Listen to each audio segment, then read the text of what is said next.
king of love pack, baby. Yeah. Take wheel. Take wheel. Everybody take wheel. Come on. I'll cut the lights up after the song's on. Take wheel. Everybody take. Yeah. We got to speak to me, bitch. I don't give a fuck.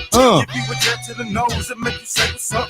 I'm in the club, nigga, tuck with the long barrel. When the music stop having say goodnight, Christmas carols. That's my little brother right there. I really do know why. They see the wings on my back and they know I'm gon' fly. So what the fuck's supposed to do? Just try to. And that's me on the beat. Got my What's the name? Remember, J. Will. Don't rap no more though. This is 18 years ago. Back in our hustle, we were hustling, flowing on. They ball game strong now. Yeah. Blow your brains out in your lap, now hold that phone. Motherfucker, stop pretending of a new ever. Jay will get in it poppin', nigga, cause I'm so clever. You can love me, you hate me, nigga, but I'm still with it. G5 legacy never in the bitch, stop pretending.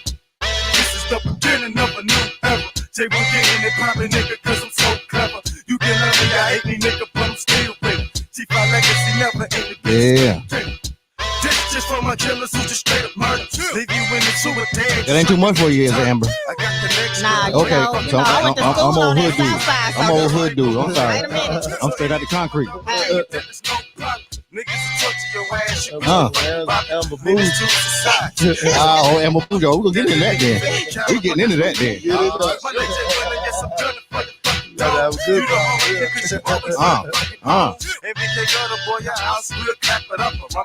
Like a big booty bitch, I'm gonna clap it up. try niggas on pickups just like they did in Jasper. Keep fucking around, your new friend is gonna be Casper. You gonna be in the casket, people trying to comfort. Shout out to J City. J City in the building. That's what I'm talking about. We got Charles Green. My boy Tony M doing it big. Hey, shout out to y'all. You can love me, y'all hate me, nigga, but I'm still with it. G5 legacy never end the bitches. G5 legacy. Beginning of a new era. Jay will get in it poppin' nigga, cause I'm so clever. You can love me, y'all hate me, nigga, but I'm still with it. G5 legacy never end the bitches. Fuck that shit, boy, I'm tired of being nice. White shit in your head, it's like it's not a fucking light. I keep the termites fed like a pistol, stay with some lead. Like Marita, dog, stay with some bread. I lived in the trailer, not no projects. It's still gunning. But you couldn't run on my set. I kill niggas, dog, and also I kill time. Tell out my snitches. Yeah. Y'all see Bougie Amber over here? She over here grooving though. Yeah. She grooving. And niggas know I fight you, bitch. I'm ready to stop, but they don't fucking understand to get the bitch to that head. That gun clap. Shout out to the pocket. We got Associate Minister Reserve Deacon, Mr. Terry Jones out of there, Tennessee, Memphis area. I remember you do. You can love me, y'all hate me, nigga, but I'm still with it. G5 legacy never in the bitch. Stop getting.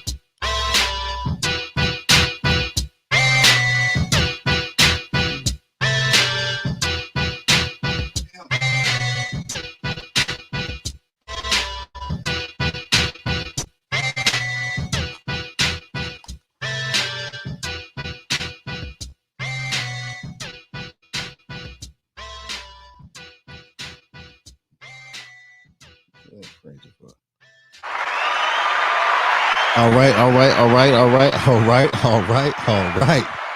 What's going on, good people? What's going on? Hey, listen. Hey, you know what the day is. The day Tuesday. You know what tomorrow is. Tomorrow is Wednesday. You know? But look. Oh, go ahead and turn it back. Oh, I thought you about to spin that hat around. I thought you about to spin it around on me. You know what I'm saying? Don't spin the thing around on them. You know, hey, listen. This couple here, I'm gonna tell you like this. This couple here is impressive. I'm talking about impressive, man. You know, I go and do my little research. You know, 5 got a little research team on them. You know what I'm saying? That's just me. You know what I'm saying? I can't afford nobody. So I sent the G5 research team out here. Just me once again. And let me tell you, this couple here, man, they done some stuff, man. Listen, I'm talking about they done some stuff. They out here, man. I ain't talking about just stuff here. They done been all over the globe doing stuff, messing around with that government. You know what I'm saying? And boy, you know how I know a little something about messing with that government now. You know what I'm saying? But listen, I'm not gonna spoil everything for you. But what I want you to do is, I know Amber might get me because I don't have her Instagram up here. You know what I'm saying? And what's your Instagram? Official Am New. Come on now, you gotta get on the mic. Come on, No, we ain't about to do this. Amber done came in here all bougie, y'all. Look, she wants some food from old special place. We had to go find 5 people to go find the place. You know what I'm saying? This is all old bougie side of town and everything. You know what I'm saying? Listen, I almost had to send a helicopter out to go get stuff. Hey, you know what I'm saying? Oh, but what's it?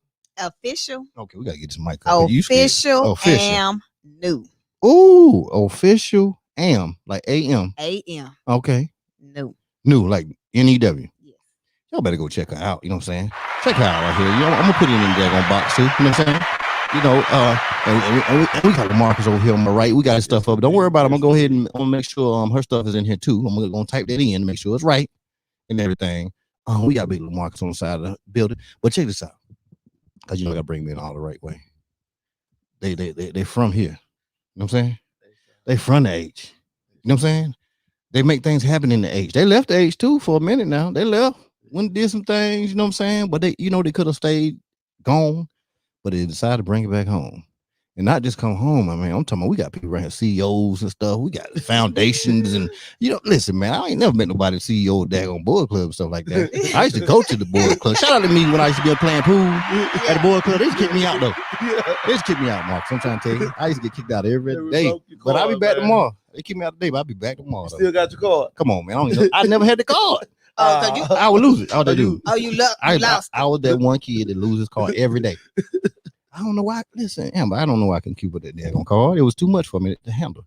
But hey, without further ado, you know what I'm saying? You know who we got. I got a Newman's in the building. That's what I got in the building right now. What's going on now? I don't know how y'all do this. I don't know who introduces first. Because I don't want to be messing up nothing at the house and stuff. I already know which side to go to. Okay, because look at it. She already leaned left and everything. Hey. She got that lean on me. Ready. Who got here on my left? Talk to me. That south side lean on you. Come on now, south side. South Hey, side. listen, I got some of that south side dance music too now. Okay. Can you do the south side? Yeah, of course. You can do it. Absolutely. Living. Absolutely. Man, don't make me play, man. Absolutely. Don't make me get the music Hey. popping out here. Go ahead and talk. I'm gonna pull it up though. Okay, go on, And pull it up. we gonna get you doing it. All right. So I'm very glad to be here. I'm glad that you had me and LaMarcus come on the show, and we're just honored. Okay. You know, and I just want to tell everybody we did bring you a gift on Oh today. yeah, don't play now. Don't play that. I just want to. Oh, so I was gonna wait till he said something. But no, Amber, if you want to go ahead and spoil the daggone thing, Yeah, I want to you make know what I'm sure. saying?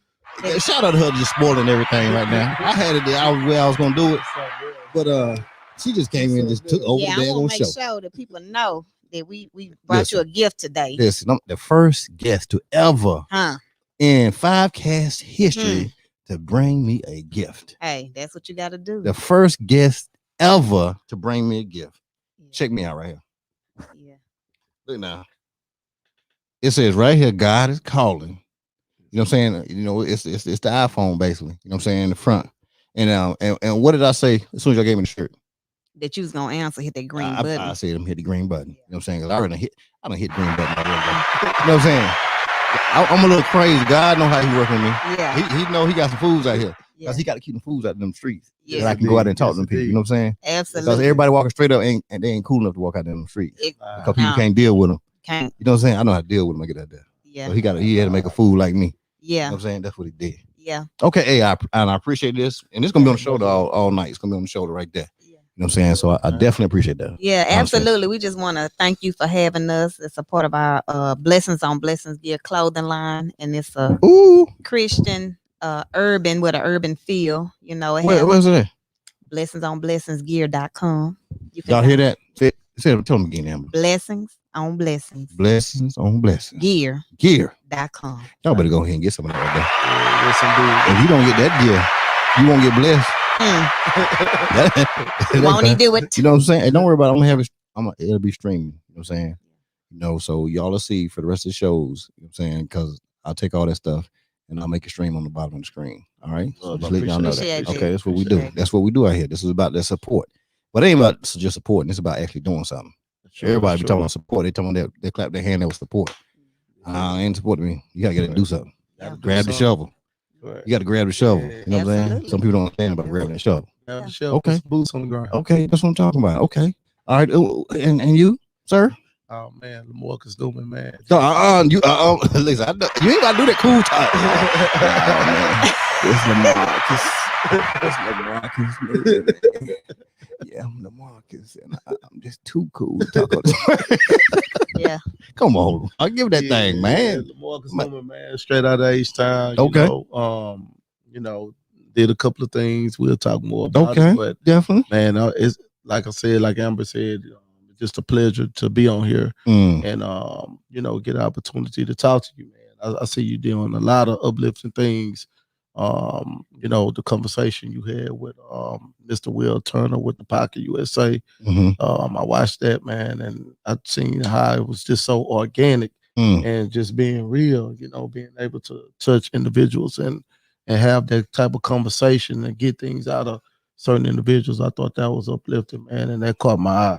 So I said, man, let me go ahead and reach out and just represent you and make sure I tag you and put you on my Instagram and show you some love, man. I appreciate that. You're showing the city some love. I appreciate that. Really man. appreciate it. And then you being from the Carolina area, and coming down to H-Town. Come on now. And showing us some love. Come on, what? You know what I'm saying? I appreciate that, man. Oh, well, I tell you this right, the love comes from so long, man.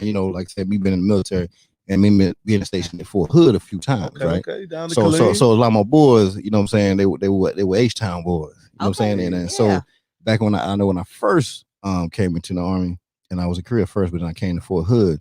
So everybody used to hang with everybody based off your tags on your car, right? Wow. So the Carolina boys, we were deep. You know what I'm saying? Because most people come from Fort Bragg. If they was at Bragg, whatever, they feel like they were from North Carolina. They wasn't from there, but they would be there so long. They're like, we Carolina.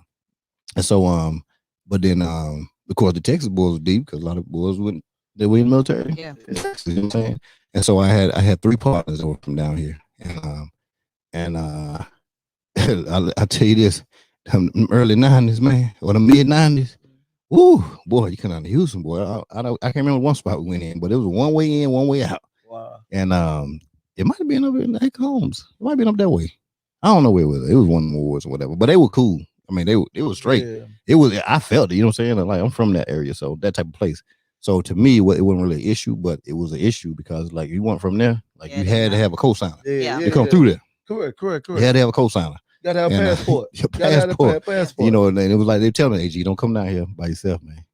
Especially when them Carolina tags, you might not make it. You know what I'm saying? So, and you know something I thought about, like, and we were talking about this one day. I forgot who I was talking to about, but whenever you go into a city, it's making that call to that individual that's in the city, and I think that's very important. So you got to have that passport.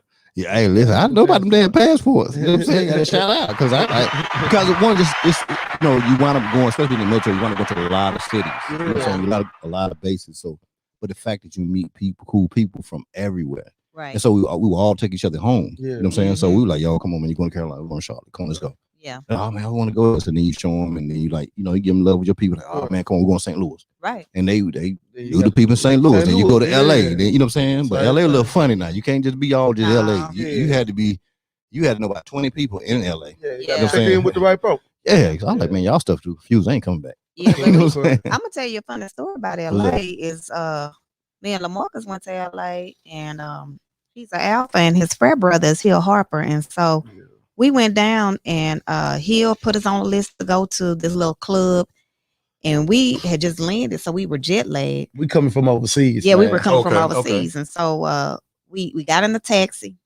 This was before Uber. We got in the taxi, and then we told the taxi where to take us. We fell asleep in the taxi. Oh, man, we was out. Y'all comfortable. Y'all look too comfortable right there now. Yeah, man, we was out. We was tripping. Y'all was tripping. Y'all was slipping. We rode to the club, man. I got out, went inside the club, and walked straight up out of there, man. And went back to the told them to take us back to the room. We were tired. We were just too tired. We VIP everything, right in outside Hollywood. Yeah. So y'all gonna try to fly over the daggone the big waters. I think y'all about to go party. I don't know what y'all thinking about. We ain't know either. Okay. For that, man. Shout out to Hill Harper. You know what I'm saying? I read a couple of his books. You know what Yes, it do. Letter to your young brother. I'm on the lemonade. You know what I'm saying? I got to do lemonade. Yeah, I'm lemonade too. So that's Amber love, Yeah. We gonna get it right. We'll get it right out here. So check this out. this is what we do right here. Now people trying to figure out how we're gonna do this, but shoot, they don't know me. My game's strong out here. You know what I'm saying? Because I know y'all both from Houston, so it works out because both y'all from Houston. First question I'm gonna ask you is, what year did y'all meet? Quick. Okay, But yeah, 96. okay, what month? When we was in high school. She messed it up right there. Come on, Amber. You messed up, Amber. Come on, we're gonna try it one more time. Okay. What year? 96. What month? Whenever he transferred. she said on the transfer. When did you transfer? In 96. What grade? I was in the 11th grade. 11th grade. Okay, that's where we're going then. We're going to the 11th grade. You know what I'm saying? Because y'all can roll together on the 11th. Y'all can roll together on 11 now. You stop making something up there. Listen, I plead the fifth. Yeah. I plead the fifth. We're open book though. That's what I'm talking about. That's what I'm talking about. Okay, that's what it's about right here.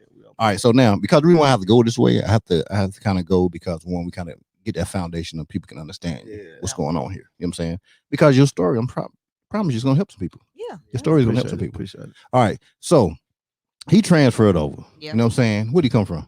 Madison High. He was old Madison High School. Now listen, I say stuff about school. I don't know none of these schools, okay, but it's just the way the story I kind of make in my head, the way it kind of went. Mm-hmm. Ain't nobody care about Madison over there. You know what I'm saying? He done came over there. They losing school. They might not have been losing, but they losing in the story. That's old Will trying to school, man. Brian. Oh, that's why y'all. That's why y'all losing because Will was over there. I know Will had. So he came over there, right? Yeah. Well, did you know about him before he came? Nah. Okay, you ain't know about that scrub. You know what I'm saying at the time? Didn't know. So he came on in. He come over 11th grade. What grade was you in? I was in 11th. You was in 11th too. Okay, then. So you all over there doing your thing. You know, what did you do at school? What were you like? I was on the dance team. Come on now. So you really dancing? Yeah, I'm dancing. You were dancing. You know. Oh, so you were dancing on the dance team? I was dancing on dance. Okay, like people left the football game, but they came back for halftime dance team. Yeah, that's it. Oh, shoot, you was on the dance team then. Okay, you really really doing it. You really doing that thing. Okay, so on the dance team. So that means he played football there. He played football. So that's why. Okay, when did you see him? And when did you notice him? I know you probably seen him, but when did you like? Go on, Amber. Go on, give it to me, Amber. Don't try to hold it. See, y'all be trying to be modest. Y'all know y'all was on us. They know they be on us, right? But they don't want to say nothing because Christine, you had a friend named Christine? No, I got back then. No. Who's your homegirl? Tamara. Damn, Tamara running around there. Girl, you seen LaMarcus. Who LaMarcus? Go ahead. That's what happened. Go ahead. Now, I let me tell you. So this is a funny story because he always say that I always park by him. That's what you were doing. That's what he say. That's what you were doing. That's what he say. That's what you were doing. Camry, boy, you saw that damn Camry out there. That blue Camry. Sitting on what was it sitting on? Sitting on the rims. Sitting on some rims. TV screens. That was on hubcaps, but we know that was on caps. 13s. So okay. So but that's what he said. But that's what he said. What did you say though? It just so happened we used to be late. Both of us was late. Late. You know, so we just late people. Pull up, and I would park in the spot that was available. Okay, you was in an available spot. Available spot. That's what I'm which talking happened about. to be by his car. His stuff just happened to be over there. Happened to be over Yeah. Oh man. Okay. Come on. Come on, Lamar. Every day. Come on, bro. Every day. Okay, I'm gonna let him make. I'm gonna give you a chance to kind of clean up that thing now. You ain't pulled up in the camera yet. Okay. But can you want to check the camera? I'm gonna get some receipts for this, man. I know that's what was you whipping it during that time? Who was you driving? I was driving a white Cavalier. Ooh, okay, yeah, 93. All the girls had Cavaliers too. Yeah. I don't know why all the girls had Cavaliers. That Cavalier game was strong. Yeah. Okay, so the Cavalier, you late? You know what I'm saying? Everything. Why were you late?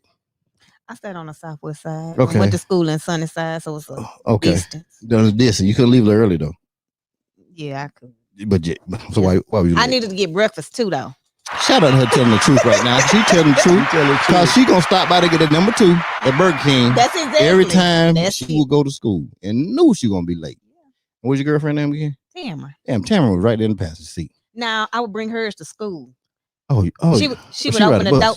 No, she would open the door for me when I was late. Y'all were thugging, so y'all had premeditated late school. Oh, this was premeditated, Mark. You were getting into some stuff, so you gonna find out some stuff tonight. Yeah. She had a homegirl sitting there holding the door. Open the door for me. Okay, so you late. I'm late. You parking, but you just so happen to be parking by his car. Yeah, he was late too. So you would see him late. Y'all see him. So yeah, so y'all just start that thing when y'all see each other, y'all just start laughing, huh?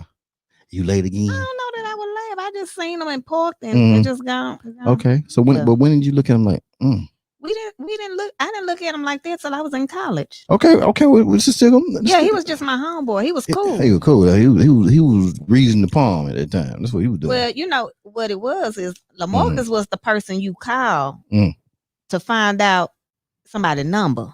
So if you wanted somebody's number, hold up now. Huh? Yeah, you call him because he had everybody's number. Hold up now. Who numbers you trying to find? Anybody. Like give him somebody. We ain't got to name the person, but I'm just saying like another dude. Yeah, dude, girl, whoever. You know, he had everybody's number. We're gonna get to this in a minute, there, Marcus. I don't know about this now. I ain't never know the dude that had everybody's number now. I ain't never had no dude no numbers. He had everybody's number. Okay. So you weren't studying them in 11th grade. He was just cool. He was just cool. Yeah. And why do you say he was cool? He, just a personality. It didn't matter who you were. It didn't matter what you did. He'd speak to everybody. Okay. No matter always speaking. Whoever it was. Okay. Yeah. So he just speak cool with everybody. Okay. Cool. So check this out, Mark. You pulling up. You seeing this old late Cavalier pulling up every day beside your car. She coming in getting number 2 for a homegirl, holding the door in her. You notice her. What was your thoughts when you was noticing her being late all the time? Man, I just thought, she was just cool. Like I said, she was just somebody that, was cool. She always parked beside me. I did notice that. Okay. But she was that was peculiar, wasn't it? Like, man, I think a little something was coming about that thing. I was parking them, and man, what's she trying to do? Yeah. Steal my rims or something. Come on, she saw them TVs in there. She saw them TVs. But she always parked next to me, and I was like, man, I just thought she was cool. I ain't pay no attention to that at all.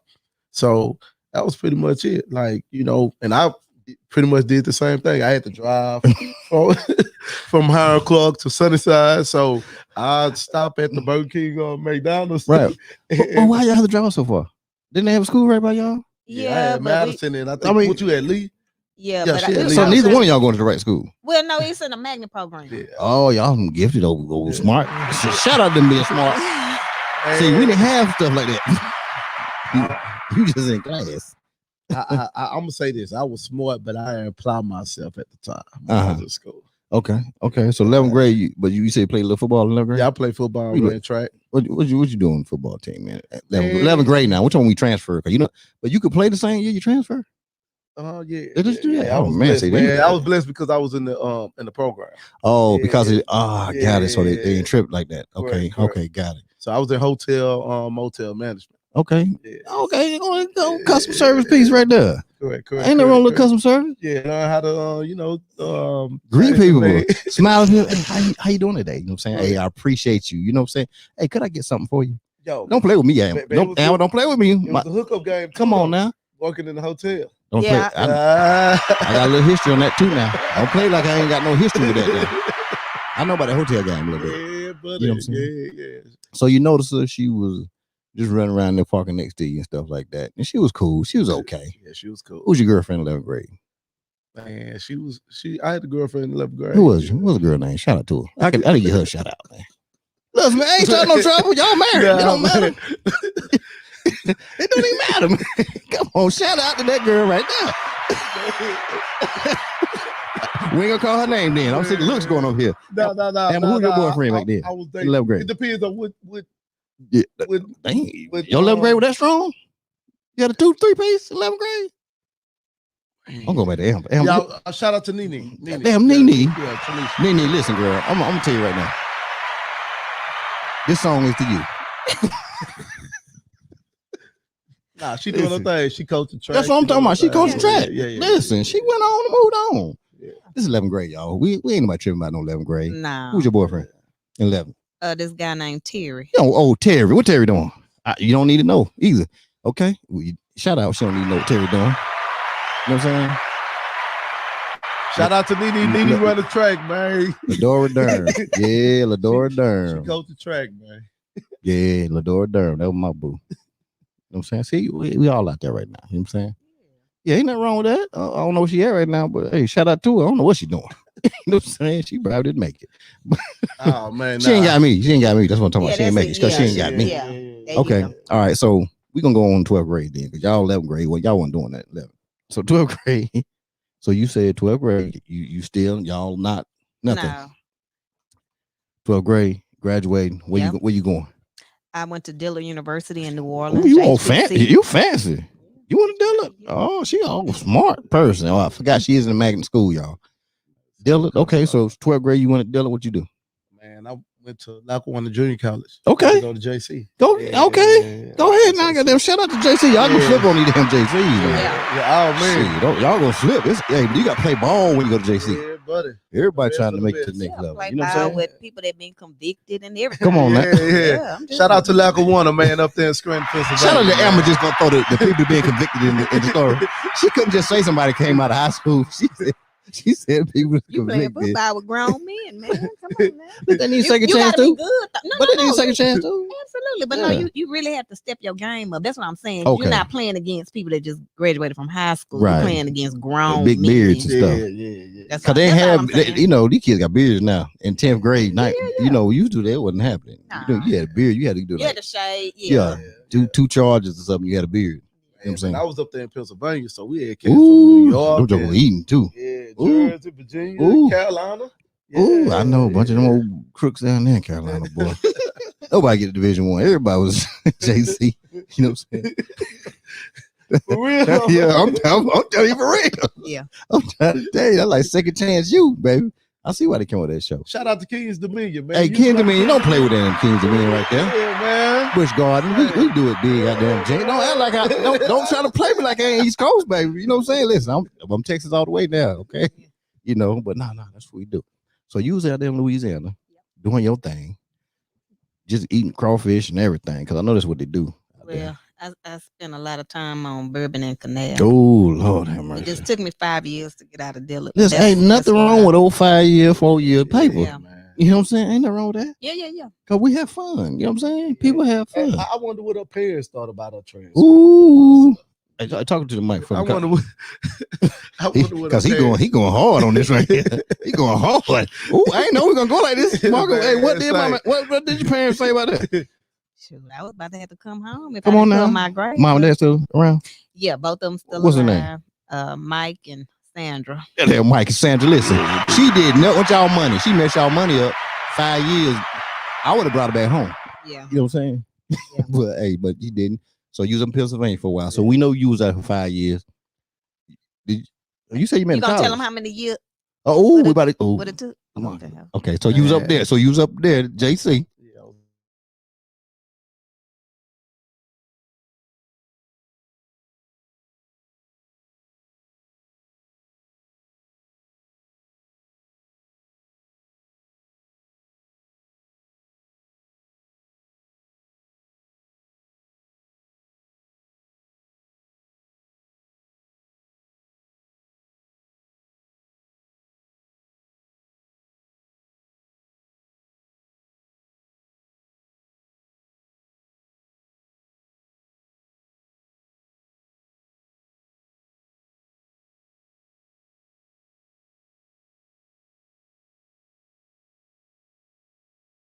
Went there. Okay. We went there. Okay, we back on deck. All right, we're back. All right, so you was at the one JC, then you went to the other JC. Yeah, JC in Kansas, Cloud County. It's a What's the name of it? Cloud County. Clark County. Okay. Yeah, so the JC I went to is a JC. They don't have a football team, but they get a lot of football players that come in to run track. Okay. Yeah, okay. Yeah. So gonna build the GPA up. Ain't got time for that. Run some track, build the GPA up. You know what I'm saying? Yeah. Okay. Well, I'm talk to him. the game. Talk to him. Yeah. It's like, so you go down to JC, man, in Kansas. I'm gonna say this: they have professors and teachers that really care about their student athletes, and they try to do everything to support their student athletes. So a lot of guys go down to the JCs in Kansas to get their GPAs right. Right. Yeah. Listen, I'm trying to tell you, shout out to JC, community colleges, them schools are kind of like military academies after you graduate from high school. Hey, all of them, they're good. Union and all all. There you go. There's Plaxico Birds. You know. Georgia, You know what I'm saying? That's how he got with the Michigan. He couldn't with the Michigan unless he did that, made that move first. You know what I'm saying? And then look, hey, you want to catch your Super Bowl balls, stuff like that. Okay, but now, so hold up now. You say you made in college, right? or after college? We started dating in college. Now, hold on. Now, how are you in Louisiana? Man, How this thing work now? Because now y'all can't just remember parking by each other, and all of a sudden y'all decide y'all want to talk, and y'all in two totally different states. I'm gonna say this. So what happened? Oh. Hold on. Who real story coming out? Who real story coming out? This is what I'm gonna say. When I was in college, a lot of people didn't realize that I was playing football and running track because I went to probably every party, man, that was in the South. I was black. Yeah. What, Black Bike Week? Yeah. Oh, shut up. Keys Dominion. Shut up, there. Myrtle Beach, South Carolina. Yeah. Y'all act like y'all ain't know about it. So I'm everywhere. Kings Dominion. I'm in Dale State. I'm Penn Relays. Texas Relays. We all live in Philly? Yeah, man. Penn Relays? What you know about that? So on our Broad Street. Don't play like you know something about Philly now. Yes, indeed. So I enjoyed my college days. So me and Amber had the opportunity to see each other at one of the Texas Southern. No, at the Alpha party. Yeah. At Braeswood. Yeah, Braeswood Inn. Okay. It was Texas Southern and Southern. Okay. They had their football game. They had an after party. The Alpha store after party. Damn after parties, boy. Let me tell you about the damn after parties. They make you think about when you were parking in school back in high school. That's what the after parties do. So what happened? So you saw each other at the party? Yeah, saw each other. And what happened? Party. What happened, Amber? Your eyes just lit up. Nah, I just gave him a hug. Just good to see him. Like, then that was it. Just she was down there with somebody else though. Another guy, I think. No, not at the party. Yeah, but you came down. You cracking a little smile over there, Amber. You trying to hold it back too. I'm watching you, Amber. You trying to hold that little smile back. That was a little player back in the day. Back in the day, Amber was a little player, y'all.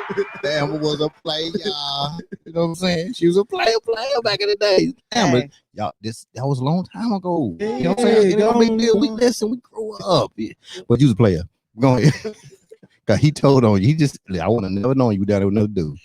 Yeah. But you don't saw your parking lot, buddy. Yeah, my homeboy. Your homeboy. Yeah. And so we saw each other at the party, spoke, and that was it. Then I went back to school because it was during a break. And I went back to New Orleans. Right. And then my friend Tamron, that's our mutual friend, she was in Kansas because he was in Kansas at the same time. I say not in Kansas. I was Fort Riley, right by Fort Riley. So they have a club called Rumors in Solana. I don't know if you ever been down to Fort Riley.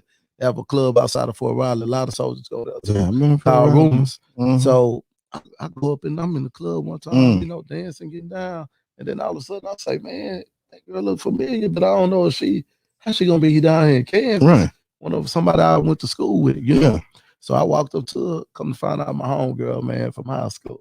All the way up in Kansas. Old parking lot buddy. No, that wasn't the parking lot buddy friend. She was in the car sometime. Yeah. Okay. Yeah, you done had a spot out there. You done put the spot on them. That's what you did. You know you had a spot out there. And what'd she do? Girl, guess who? No. Oh, she didn't call you? She didn't call me. She didn't call me. She didn't call you? No, she didn't call me. She didn't call you? She didn't call. Yeah, Marcus, what happened? Oh, you must have asked her like, yeah, where your girl at? Yeah, that's what he did. You said, where your girl at? Yeah. I said that she kind of, she a little thick on her, Oh, white. Okay, a little thick. She was a little slim. She was slim thick back in the day. Slim. Okay. She was real slim. So she kind of got that freshman 15. So okay. She looked all right. Okay. Amber over there picking up on them. Shout out to you on them schools picking up. You know what? You eating that crawfish. You eating that crawfish down there at Dillard. I don't know what they were feeding me, Dillard. The biscuits. But Marcus said they sticking them up. Yeah, down in the HBCUs in Louisiana, man. They think real good. Okay. So some type of way the word got back to you. Yeah, the word. Well, I'm gonna tell you this. So no, Tamron didn't tell me that she saw him. And then you still cool with her? Oh, absolutely. She's yeah. I'm about to call her hater then. No. Shout out to Tamron. Shout out to Tamron. She about to be a doctor, man. Yeah, she about to be a doctor. Well, shout out to you, girl. Listen, we need some help out here. Yeah. So no, she didn't tell me, but remember Black Planet? Yeah. So he was on Black Planet. Okay. And I had another friend on Black Planet that went to school with me named Ashley. Right. And so Ashley was on Black Planet. I wasn't even on Black Planet. Okay. And so he said, hey, you go to school with my homegirl, Amber. And she said, yeah, that's my homegirl. I know Amber. He said, man, tell her, hit me up. And so Ashley asked me, she's like, some dude on here talking about he know you. And she told me who it was. And I said, oh, yeah, that's my homeboy. Old parking lot. Old parking lot. Yeah. Yeah. So then she's like, well, you want to give him your number? I said, yeah, you give him my number. And so that's how we got back in contact through Ashley. Yeah. So that initial contact, what happened? We just talked on the phone, and then he said he was gonna come down for the Bayou Classic. And see, I need the fireworks meeting. When the fireworks hit, that's what I need. That meeting there. Y'all keep talking about all them homeboys, homegirls, stuff like that. They ain't got time for that. It started off rough, man. I was down there because she got a little thick. That's what happened. She would smell herself. Man, I'm down in Opelousas, man. So we down there for Thanksgiving. So everybody, a lot of people from Houston, family members from Louisiana. So they go down to Louisiana for Thanksgiving. Right. I had a big dinner and whatever. So I'm down there and my mom and dad there, and they say they on their way back to Houston. And Amber was supposed to come pick me up. And Amber, you be making these faces. I'm going to tell you that right now. She be having these looks. Oh, she be giving you these looks. And so my dad say, man, look here, it's 2:00. We about to leave, go back to Houston. This girl still haven't came and pick you up. Okay, pause right now. Where was you at, Amber? I was shopping. Good. It's Black Friday. Come on, man. See what I'm talking about? This is what I'm saying, man. You know what I'm saying? This is what I'm saying right here. They don't be paying attention how stuff is important to us. You know what I'm saying? They want to go shopping, man. This man right here waiting on you. I was gonna pick him up. Country, man. But come on now. I was gonna pick him up, but I was trying to get some clothes for the Bayou Classic. So I was shopping. Man, I'm in Opelousas, man. You know ain't nothing out there. Back then, wasn't nothing out there. He was good. He was with No, his he family. wasn't. He was waiting. Yeah, I was in Opelousas. I was gonna pick him up. Go ahead, man. So Pop telling you. So like, Pop say, look here, man. She is 1:00, 2:00. He waited till about 3 or 4 o'clock. And he was like, I got him and my mama was like, say, you sure she coming? I said, yeah, I think she coming. So make a long story short, I called my sister. Yeah. And my sister said she was on her way down to the Classic anyway. Okay. She was stopping in Opelousas, and so I'm still down there. She'll scoop me up. Okay, good. So my sister make it down there probably about 7. And I'm still at So my sister left from Houston. We doing all this shopping, Amber. Okay, shopping. And Amber saying I'm coming, I'm on my way. And my sister left from Houston and made it down to Opelousas. 3-hour drive. And you still shopping. Okay, who you with? My grandmother and my mama. You gonna blame it on grandma and mama. Shout out to my sister. You know I can't go out there with grandma and your mama. I can't even go in on them now. Because that ain't right there. But I tell you this. I tell you this. That's a lot of hours, man. Yeah, man. Waiting. Shout out to my sister. Shout out. I'd had to dip. You know what I'm saying? Yes, indeed. I'd had to dip, but you didn't dip though. You waited. No, his sister picked him up. I just gonna call my sister. Man, I was gonna pick him up. It's getting dark. Amber. I was gonna pick him up. I see why you say with Rocky. Yeah, man. Amber. I was gonna pick him up. Amber. I'm just saying I was gonna pick him up. I was, And I'm gonna say this, man. Go tell me, man, because I'm on your side right now all day. And I'm gonna tell you this. And there was another girl that was supposed to come down. See, I'm about to say that too. Come down to H-Town. That I was supposed to take to the class. And I dipped her thinking that Amber was going to be right. Because she was with the high school. So you don't stiff arm little shorty. Yeah. For the late one. This is the first time I'm hearing this story. Exclusive right here. They're going exclusive. I get them every time. I get the exclusive. You know what I'm saying? Because we're going deeper in this now. We're going a little further now. What was her name? Shout out. We got to shout out, man. It's over now. It don't matter. Shout out to Miss Allen, man. Miss Allen, shout out to you because you was coming down, but what he didn't do, he supposed to, but late Amber was running around here, everything. So he had to ride with his sister, and he's sorry that y'all didn't work out. Yeah. But shout out to Cali, man. She out there in Cali, man. Oh, she out in Cali, so she ain't here listening to it anyway. So what do you say? I told you to say it's getting late in the evening. The sun going down and my ride ain't showing up. Amber. Hey. Don't ever wait on Amber to pick you up. Because I'm trying to tell you, if she going shopping, you're not going to get picked up. But ask him, did I get him when he got to New Orleans? But Amber, you supposed to get them. You supposed to got them from the loop. Yeah, from the loop. man. You want some credit? You can't get no credit on this right here. No, but The then- credit She to all up. right. Even her grandma was kind of like, oh man, you won't, you know. Amber, come on, man. We talking about out there mosquitoes all out there weighing them out and everything. Yeah, but He could have had another little, Miss Allen could have came through scooting because she ready to scoop him already anyway. Yeah, but he good. It was good He anyway. good. It was good. He good. So she was shopping. Did y'all make it to the class?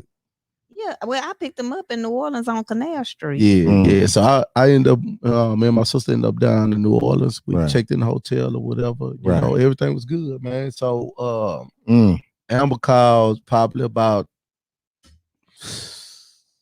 maybe 11 or 12 later on that night. Right. And then after that, she, you know, New Orleans, they parted late. So she come by and school me up probably about 12:30, 1 o'clock at night on Canal. Now, what was the initial time she was supposed to pick you up during that day? And 1 o'clock PM. PM. She was supposed to pick you up. Correct. But here it is 12:30 a.m. The next day. Hey. Hey. Shout out to Amber never picking nobody up no more. Oh Lord Jesus. Your kids say, Mama picking me up. No, we don't want Mama to pick us up because Mama ain't gonna make it on I time. already know. Chronic. She that was a pattern already established right there, I'm man. gonna tell you something. You know what he told me? What was He that? said he texted me. I got the text message for today. Uh-huh. He said we gotta be up there at 6:20. Mm-hmm. That's what he told me. Shout out to him knowing his wife. You can't give him that far right limit. You cannot do it. Y'all was on time perfectly. Yeah, on time. Y'all was on time. On Yeah. time. Perfectly Locked on in. time. Locked in. Woo. So Six you already o'clock. knew if you'd said 45, you already knew it was gonna happen. Man, say, That'd have been 7:15. Yeah, buddy. He told me 6:20. Yeah. But I bet she get on. You know, I bet if somebody late though, she'll wear them out, won't she? Man, probably so. Yeah. You'll yes, wear people indeed. out who's late. She You will? You know, I be chilling. and she follow them times. She knows she do. Jumping on people for some time, and she ain't taking the time. Now to I'm gonna ride. tell you now, if they stealing time, I'm gonna get them. But you know, if they, Man, come on, man. Okay. All right. So at that point, we ready. What school you at during that time? I'm at Cloud County. Okay, you there right there. You still down in Dillard. Mhm. Okay. So it's graduation time. So you probably came out before she did then, right? Oh, absolutely not. Okay. Absolutely not. Let's go back to that timeline. We're gonna go back to that timeline. Well, I'm gonna put you out there. You know what I'm saying? You could be out there messing with her. Okay, graduation, no matter when it was. Okay, so graduation. So graduation. Okay. So it's time for you to graduate. Yeah, time for me to Okay. graduate. So what we doing? What was our thoughts? But I'm gonna tell you this. Talk to me. One of the reasons why I was able to graduate, and I'm Mhm. not gonna lie, is because of LaMarcus. I remember I had a teacher at Dillard, Right. and I had to take her twice because I failed with a D, because at Dillard for your core class you have to make a Yeah, that- bullet see, grade. okay. Yeah. So she gave me a D. Well, I earned a D. And so Marcus happened to be at the campus Yeah. in the summertime because he was taking a class at Delgado to help his grades. Okay. And so he told the teacher and said, "Hey man, I hear you the hard teacher and that you be failing seniors in your class." That's what he told the So teacher. you roll up on. Man, say, Come man. on now. So check this out. I didn't realize it was. Well, I seen her in the class. Yeah. But I'm having a conversation. I don't know. We was having a conversation about something else. It wasn't about. It wasn't class. specifically about. Yeah. Okay. So we having a conversation. Then after that, I was like, she told me her name, and I was like, man, I heard you the same. Okay. You the one Got that it. be Got it. failing the kids, the seniors, keeping them from graduating. And she was like, "Oh, nah, not me." I said, "Yeah, that's you." And after she was like, "Nah, I don't do that." So, make a long story short, she ended up passing Amber and her friends, and that was one of the classes that they needed to graduate. Yeah. You know what? Yeah. What this deal was? See, she was already on review already because she done had some complaints on her. Probably so. And she, when you said that, she wrote, they ain't about to get me. Ain't about to lose my job. Them little felon two jokers from Texas, somebody get rid of them. Yeah. Well, shout out to you for helping her. You know what I'm saying? Even though she didn't pick you up till 12:30 the next day when she was supposed to pick you up. You know what I'm saying? You still looked out for her. Yeah, looked out for her. But she already had a pattern now. She was late for school. back in high school. She was failing in college. She was late. I ain't gonna say. I wasn't even gonna say that right now. You know what it was? But I'm talking the late thing. But I was late, This because I was late stuff right here. yeah, Seriously. I would go to House of Blues on Thursday and have an 8 o'clock class on Friday, and they didn't really match. You know what I'm saying? They should have moved that class. And I had to give a game on that because, like at a JC, we already taught, not to take 8 o'clock classes. Right. You know what I'm saying? We 10 o'clock. So to all college students, especially if you're a freshman. Okay, go ahead. Freshman, listen to this right here now. Do not take any 8 o'clock classes. Because you ain't gonna get up. And then another thing, if you in another state, you know you want to go home on the weekend. Right. You know you want that 3-day weekend. Don't take no Friday classes. And if you take a Friday class, make sure it's a morning class, not an afternoon class. Hey, y'all heard that. You heard it now. Yeah. These people that believe in education. Yeah, you heard it from them. They're trying to give you the game. Yeah, straight game, man. You the game. Okay, all right. So now you can go and start passing the food around now. While we talking, you know what I'm saying? We do some old country stuff around here now. I know y'all all proper and everything, but I'm just trying to tell you what's going on down here. You know what I'm saying? Okay, let's go ahead and take this on here, slide this on over here right here. Hey there! Come on in, shout out there, Blue. Don't try that like you just gonna walk through here and say what's up and everything. We match it too. You know what I'm saying? Look, she New Orleans Saints. You know what I'm saying? She come in with the New Orleans. Got that Saints hat on in the building. That's what you got right there now. Come here, baby girl. We got Anita Blue in the daggone building now. Don't act like Anita ain't in here. Anita is in here. In here, fixing credit. You know what I'm saying? Writing books. Dropping knowledge. You know what I'm saying? Yeah, that's my girl. You know what I'm saying? #1 best-selling author and everything. Absolutely. We'll be at the Hilton rooftop. You know what I'm saying, with the Houston Millennials. You know what I'm saying, on Thursday doing it big. Okay, that's what they doing. Shout out to Ivan, man. Ivan was here last night. Him and Siri doing big things. Yeah, so they were doing it up like that. Okay, so hold on. We about to jump back in this thing now. So it's time for you to graduate. Time for me to graduate. What's your thoughts at the time? I was just like trying to get home. Okay, so you trying to get back to Houston. Yeah. So you dumping applications, talking to people, looking for the hookups, talking to somebody, anybody, lifeline. Yeah. I got that student loan. You got it was 6 waiting months. on you too. You only it got 6 months. That's too long. Where it was sitting like this. Like, go ahead and do something. Yeah, go ahead and do something. You know I'm right here with you. Yeah. I'm gonna give you 6. I'm gonna give you 6 month grace period, but I'm gonna wear you out 6 months. Yeah. You know what I'm saying? Yeah. Okay. So did you find something within 6 months? I did. What'd you do? So I was working in Memorial Hermann. Okay. My major at Dillard was public health, and so I was in thinking about going to OT school after that, but I wanted to get in first to make sure that this is actually what I wanted to do. So I worked on the LTAC unit. Goddamn LTAC, we don't know what that is, but she was on it. She was on the LTAC because the way she said it would sound like it was something important. It was important. Yeah, it was the long-term acute care floor. Okay, acute care. We got to be acute with the care. Yeah, that's what we got to do. Yeah, so that's where I was. Okay. Figured out that's not what I wanted to do. Yeah, that ain't what the one she wanted. LT wasn't what she wanted. You know what I'm saying? No, what was this one doing? He was still in college. Okay, he's still in having fun. Over there balling. He had every party they could find.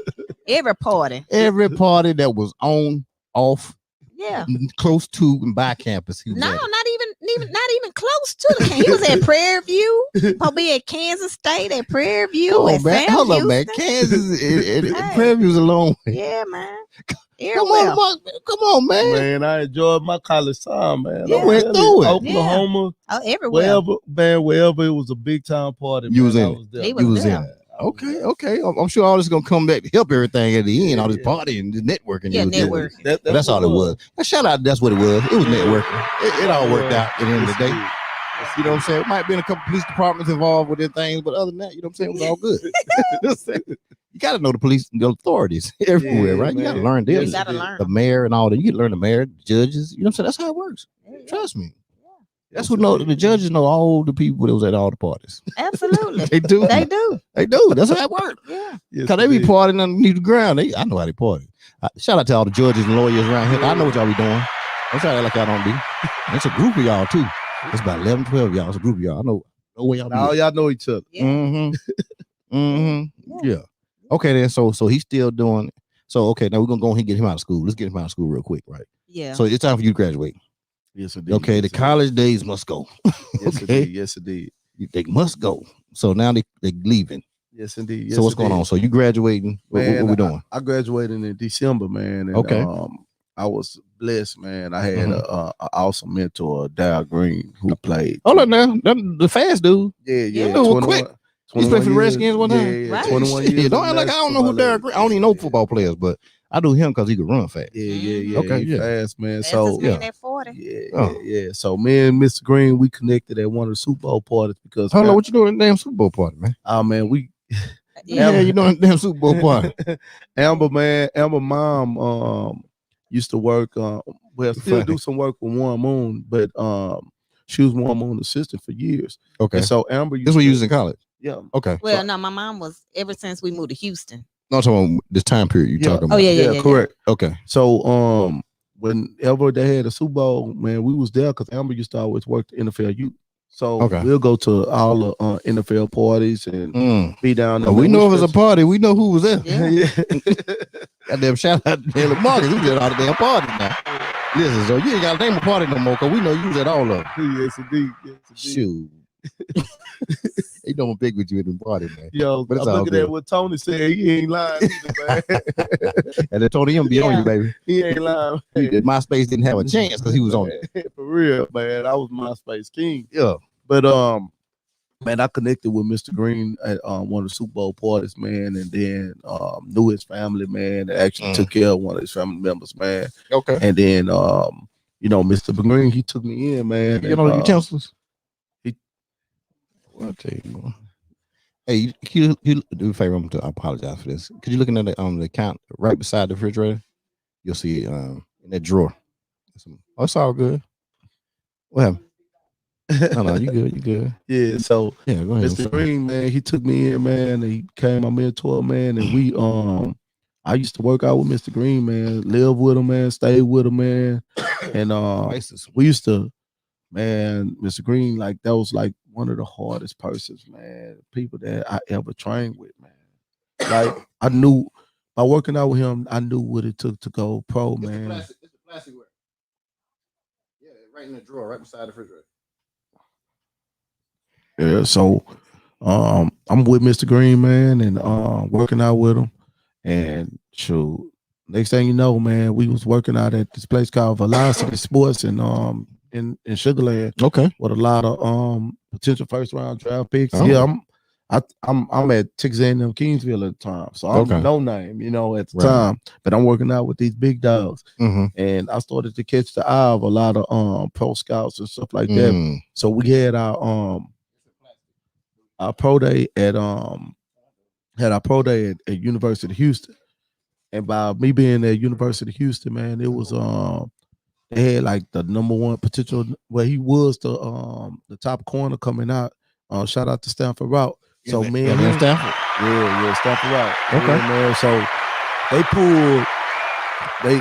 It was a lot of DBs that was working out during that time. Because pretty much if you stayed within, I think 50 miles radius outside of Houston, or went to a college 50 miles radius outside of Houston or high school, you can come back and work out at either University of Houston or Rice. Oh, really?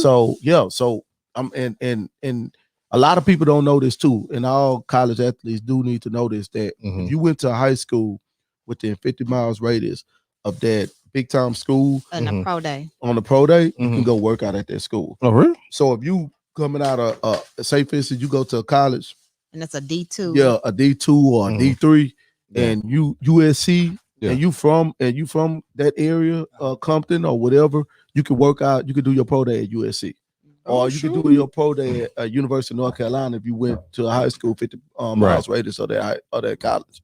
So I did my workout at University of Houston. There was a lot of cornerbacks working out, man. Shoot, they pulled me and Stanford Route to the side. They told us they just want me and him to work out. So it was about, man, I think Casey Keenum was coming out at the time. And man, I say it was probably about, man, maybe about 50 to 80 some scouts out there, man. So we putting that work in, man. And then Mr. Green was out there in A-Sound. he looked out for me, man. And then next thing you know, Mike Singletary get the job at the 49ers, and they brought me in for the mini camp, man. Okay, Bless all right. me, man. Damn, shout out to going to the mini camp out there, damn street. Bless me, man. Okay. So what was the experience like being out there on the mini camp game? Man, it was a blessing, man, just to get that opportunity. Don't be trying to act cute, Amber. You need to start eating now. We don't eat after. No, I'm gonna eat. Okay, I'm just make sure y'all we eating Yeah, dinner. We have dinner lemonade too. What's that? I said she got that lemonade right there looking You know good too. Yeah. Now, look, she looking like what? So anyway, man, so it was a blessing, man, just to have that opportunity. And I'm gonna be honest, I think that that's something that I always wanted, just to have that opportunity, because I felt like a lot of people didn't believe in me, man, or felt like I was gonna make it. You know what I'm saying? And just to have that opportunity and the way everything aligned, it was only God, man. How everything aligned with each other to help me get that opportunity. Okay. And that's pretty much, I'm gonna be honest, that's pretty much all I wanted, just that chance, that platform. Okay. Yeah. And then when shout out to having that opportunity out there on the damn street. Shout out to the NFL, man. The NFL take care of me, man. You know what I'm saying? Yeah, that's a good thing. Right? And the NFL take care of me today. You know what I'm saying? Anytime they got any events or whatever, you know what I'm saying, they look out, man. That's what I'm talking about. Yes, that's what I'm talking about. So you back in Houston, not doing what you wanted to do. Because you said LT wasn't for you. OT. Wasn't for me. You didn't get your corn, did it? I see it right now. Nah, they didn't get my corn, but they probably gave it to you, and you didn't. No, I got the hot box. Nah, they didn't give you my corn. I got the whole hot box. I wouldn't got the hot box. They put my corn in your box though. Hey, look. She over there mad. Ooh, she mean mugging me right now. You know what I'm saying? She mean mugging me. Right now. Boy, this is a show for the ages. Hey. Don't do like that. I'm coming with that. Listen, I'm taking this as a recommendation. Yeah. This was I got the hot box. VIP, man. He VIP. Hey. Listen, nigga, you gotta tell him we like this all the time. Hey, listen, I'm worse than y'all. I promise you. All right. So you don't want to do OT? No. You ain't like it? Well, you know what? I like the patience. Right. Oh, definitely. I like the patience. The service piece is beautiful. Yeah, I like the patience, but then I felt like I didn't like the repetition. I didn't like knowing that I was gonna come in and I was gonna have to do the same thing every day. Oh, okay. I'm the kind of person that I like to do different things, different challenges. Right. You know, so the patients were wonderful, but I just after that I had applied for a job working for Huston Hospice, which is still in the medical, but I went into nonprofit on the nonprofit side fundraising. Okay. And so I had that background in fundraising because, like Lamarcus said, my mom, she worked for a nonprofit. And so they would have golf tournaments every year to raise money for scholarships for kids. And I would always participate and help them. Right. And so I didn't know what it was called. I just enjoyed doing it. And so this one of my mom's friends, she was looking for somebody. My mom was like, "Oh, well, you should apply." And so I remember going to interview, and she's one of the best people I work for to this day. And she told me, she said, after I interviewed and everything, she said, "I hired you because of your mom, of course, but you didn't interview that well." Is what she told me. Shout out to being honest. And was horrible that day. Yeah. Okay. Yeah. Just horrible. Yeah, but I ain't highlighting that, nothing like that. Yeah, I'm just saying. but you know that the lady said it, Mark. Yeah, she did. Okay. She's a Taurus. She's just like Marcus, so she's So very she's straight honest. up. Yeah, Okay, she's very straight straight up, and so I could appreciate that. And so from that, when she told me that, that's something that I worked on, because I felt like that was something that I didn't want people to have that idea about me. That so I did work on that, and with her help, I was able to attend Rice University and get a certification in fundraising. So they paid for that. So that was a blessing. Okay, showing off. Yeah, that was a blessing. So just being at the right place in the right time and just favor, favor. I love that favor now. Yeah. You know what I'm saying? Don't play with me with favor. Yeah, favor game strong. Yeah. Yeah. So that's how I got into nonprofit. And so I worked at hospice before I was married, then Lamarcus and I got married while I was working there. Okay, hold on. We don't move that far. Yeah. You know what I'm saying? We got to roll the boat back a little bit. I got to find out what's going on. What's that? He messed around. Bye. See you All right, next shout week. out to Nita Blue. She blowing out right there. Shout out to Tony on the Ursula G32, Danielle in the building, Wink and Drink in the building, doing their thing. Okay, so you got that job, but y'all wasn't married when y'all got that job. No. Okay, so you got the old mini camp and stuff like that, right? So you came back to Houston. Correct. Came back. Okay, you came back to Houston. Okay, because what'd you do when you come back? Man, I was working out, man, and then I started working at Huffman Ford. I did they internet sales, so I created their website, man, at Huffman Ford. Yes, indeed, for the internet sales. So you was on that communication thing? Yeah, this and Huffman IT Ford, world. Well, a little bit. Huffman Ford actually was the first dealership to actually have a website where they could sell cars. And okay, created their website. Oh shoot, okay. Yes, so you yes, creating some stuff like that. Okay. Yes, indeed. Yes, all indeed. right. It wasn't even thinking about making money at the time. Just did it. Did it, helping out, making some things happen. Exactly, okay, man. All right. So when did we all already kind of reconnected, you know what I'm saying, at that party up there. When she had the other dude and stuff. But so yeah, I know I'm like that. I remember stuff now, but don't play with me. So so now y'all back into the same areas again. Y'all kicking it hard now, right? Yeah. Okay, so y'all just said, hey, we're gonna make it official, or she asked you to marry?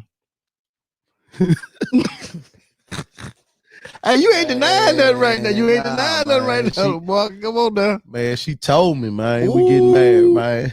Shout out to Amber. Listen, she make all the rules. I'm tell you that right now. Yeah, she make all the rules over here. She be late. Back in high school, she late. She didn't pick him up for the classic like she's supposed to do. You know what I'm saying? She over there 13 hours later, showing up. You know what I'm saying? But ask him, did he have a good time at the classic? Yeah. Of course. Look what everything happened before then. No, but listen. He was hot for a hot 11 hours. Listen, I took him and his sister. We went to dinner. You supposed to. We all hung, guys. You should have. We had a good time. You didn't feel guilty? You didn't feel guilty? No. I think she did. You right. Yeah, she felt guilty. That's why you got to step. Yeah, man. She wouldn't have done it no other way, because if you'd have picked him on time, guess what? You've been paying for everything. Yeah, probably so. Is that not true, Amber? He would have paid for everything if you'd have picked him up early. But we didn't pay for nothing. Oh, okay. Yeah, my sister, man, she highly connected, man. She a part of the screwed up clique, VIP, man. Shout out to what's her name again? Angela. Angela. She want to be. Y'all need some tickets. They'll call Angela. I don't know if she puts tickets now. I don't know if she can get you in the door now, but back then she get you in. But we call her the honorary member of the screwed up clique, man. Yeah, she know everybody. But she know everybody, man. She connected, man. We go down to the classic, and Big Mo was throwing a party. No, they had a concert. Yeah. Flip, Lil Mo. Yeah, and Big Mo. I'm sorry. Mo, yeah, and then she talked to Big Mo and people and all that, and we all in the party. Correct, man. Yes, indeed. Hey, listen, thugging out. Yes, indeed. Magic Johnson party. Oh yeah. Y'all doing too much. Okay, y'all doing a little too much during that time period. So she basically told you gonna marry her. Yeah, basically. Man. She basically like, yeah, we need to get a ring. Okay. We've been together since 2000. Hold on, Emma, you can't really tell somebody, man, because you can't tell somebody we gonna get a ring and stuff like that. But she told you anyway, but I didn't tell him yet. I suggested because we had been together. Okay. You know, and wasn't getting younger. I wasn't getting young. You know, y'all been together long enough for you. Well, by then it was already 2003 or no, it was 2004. College 2004. It was after that. So I had to be 05. You know, Emma good with numbers. 2005. Yeah, she came. She ain't good with numbers. Okay, 2005. You know, she show up late. She's showing up late right now with dates. Okay. So 5 years later. 5 years later. You know what you know by then. Oh no, but you man, should know. You still try to get to know people, man. I don't know nobody in 5 years. Yeah, man. We went to high school together. But still, don't really just know, an individual after 5 years. You got a daughter? Y'all got a daughter? Yeah. Now, so she tell you, mom and dad been together 5 years and ready to marry. Yeah, but if they went to high school together. No, I ain't talking about they went to high school together. I'm just saying they been together 5 years. Yeah. Okay. I gotta meet the whole family. You know what I'm saying? We already knew the family. I gotta meet. I don't know, man. I want to check Social Security. Oh, you talking about for our daughter? Oh, okay, now, Yeah, your daughter. yeah, but I mean, if she 5 years, I think we're raising her to know. And but her daddy, I would tell her, don't bring no guy here, and we don't know his people. Yeah, straight up, man. And you know, he tell her straight up. So I think if she brings somebody home, we got 5 pieces, 5 pieces. But yeah. Emma felt like 5 was enough for everybody. Yeah. She said we ain't doing more than 5. Listen, boy, you need to go get a ring. Yeah. And he had to go get it. But she done told you what she wanted to, didn't she? Yeah, she did. See, Emma, come on now. You done She told the picked man. She picked out her game. Told the ring man and it's time everything. to get a ring. Then you tell him to go get. You show him the ring. Y'all sure did. You got hey, you got to tell folks what you want, or you ain't gonna get it. You know, they got some. You know, some women still with these men, and they ain't. You know, they ain't tell them what they want, so they ain't. They complaining. Them, They complaining until they home, girl. But you better tell them. You know, I'm just saying. Hey, if you hang out with Amber, listen, you gonna get brief. Yeah. Don't be her friend. Yeah. Hey. Don't go talking with no man problems because you gonna tell you straight up. That ain't the one, boy. Yeah, buddy. You ain't gonna change. Don't try to change no man. Okay, so this what the juicy stuff gonna start happening right here. I think. I don't even know, but I'm gonna think. So now, she lock you down. Y'all got engaged or y'all get married? Engaged and married quick or? Yeah, I think it was quick. Shotgun. Okay, so she did a shotgun marriage on you. She locked you in. Started planning the wedding. Yeah, that's shotgun. She shotgunned you on that right there. Got you in there. We y'all thinking about kids at this moment? Nah. Okay. We ain't got to think about no kids. Well, that's cool. That's good. Y'all was smart. You know what I'm saying? Y'all was smart. Y'all still had y'all life ahead of y'all. So when you got married, you how old? I ain't trying to date y'all in that. 25. 25. Okay, 25. Y'all 25. Okay, when you got married. So now at that point. No, she was 26. I was 25. No, I wasn't. Okay. Yeah, shout out. He know the numbers. Yeah. He know the numbers. She trying to group him. Yeah. You trying to group him? Yeah, you trying to group me right there, Marcus. Yeah. Trying to group you on that one right there. Marcus called it alley. Like, no, you ain't about to give me that one. Yeah. You know, he said, you ain't about to give me that one right there now. Ain't nothing wrong with that. You did a good job. So so now y'all together. You over here doing your thing. You doing your thing with the people. Y'all say, okay, we're gonna keep doing this, or we're gonna do something next. Let's go feed some people at the kitchen. I mean, what we doing? Now, so at the time, Marcus was playing football in Germany. Okay. And that's when NFL Europe folded, when he was over there playing.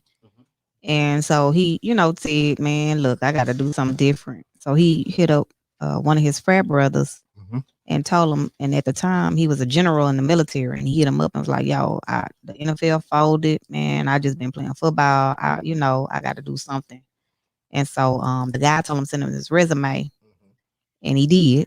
And then that's how he started working for the government, because his frat brother, put him in the door. And so he, carried it on the ground. I mean, illegal. He put a legal call on the damn place. She did not just say that right there.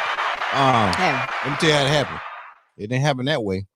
Marcus had a great resume. You know what I'm saying? And the resume went up and stuff. And he was selected because he had a great resume. You know what I'm saying? Yo. But that is not how the military works. You know what I'm saying? Because people, that ain't a good look to say something like that. So that ain't how it worked. His resume was submitted, and his resume was great. Yeah. And he had a degree, though. He had his degree. His resume was great. Yeah, I had a degree, and then just making, those connections, man.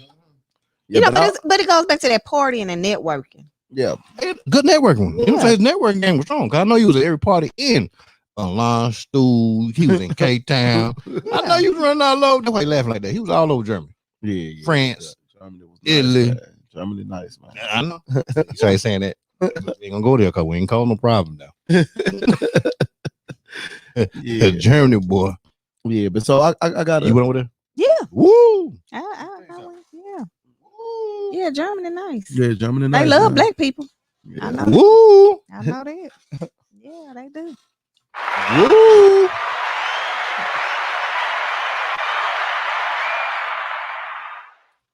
Shout out to Germany, don't go. So I ended up getting a job contracting, man, and then I was contracted in Iraq, man. Okay. Dubai. Okay, you ain't about to slip by that right now. So your application got submitted. You know what I'm saying?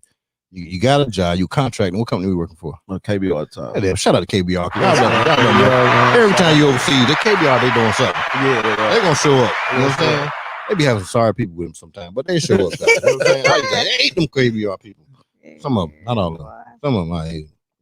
But what they did was, I'm gonna tell you this, man. I think when KBR first started, man, when they first hit the ground running, they hired a lot of retired military, and a lot of retired military at the time. During that time, it was homeless vets.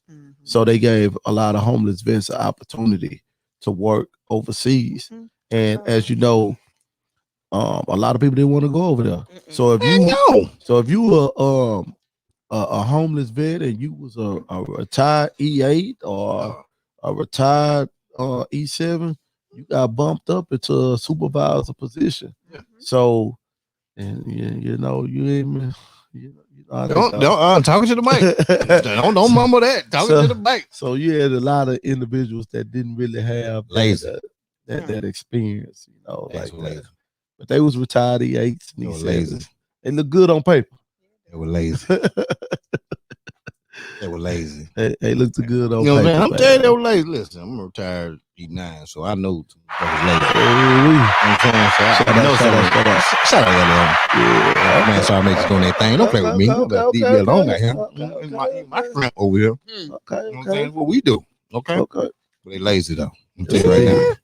So I worked with KBR, then I came home for a little bit and I started substitute teaching, and I did that, and I actually loved it, man. Talking to the kids, giving the kids you know, my experience. At this time, you got to think I come from playing football, running track in college, traveling around the world, and then now, you know, you making an awesome salary, and I'm 27 years old at the time. Shout out that damn tax-free money over there. Oh man, I'm 27 years old, and I'm all that tax-free money.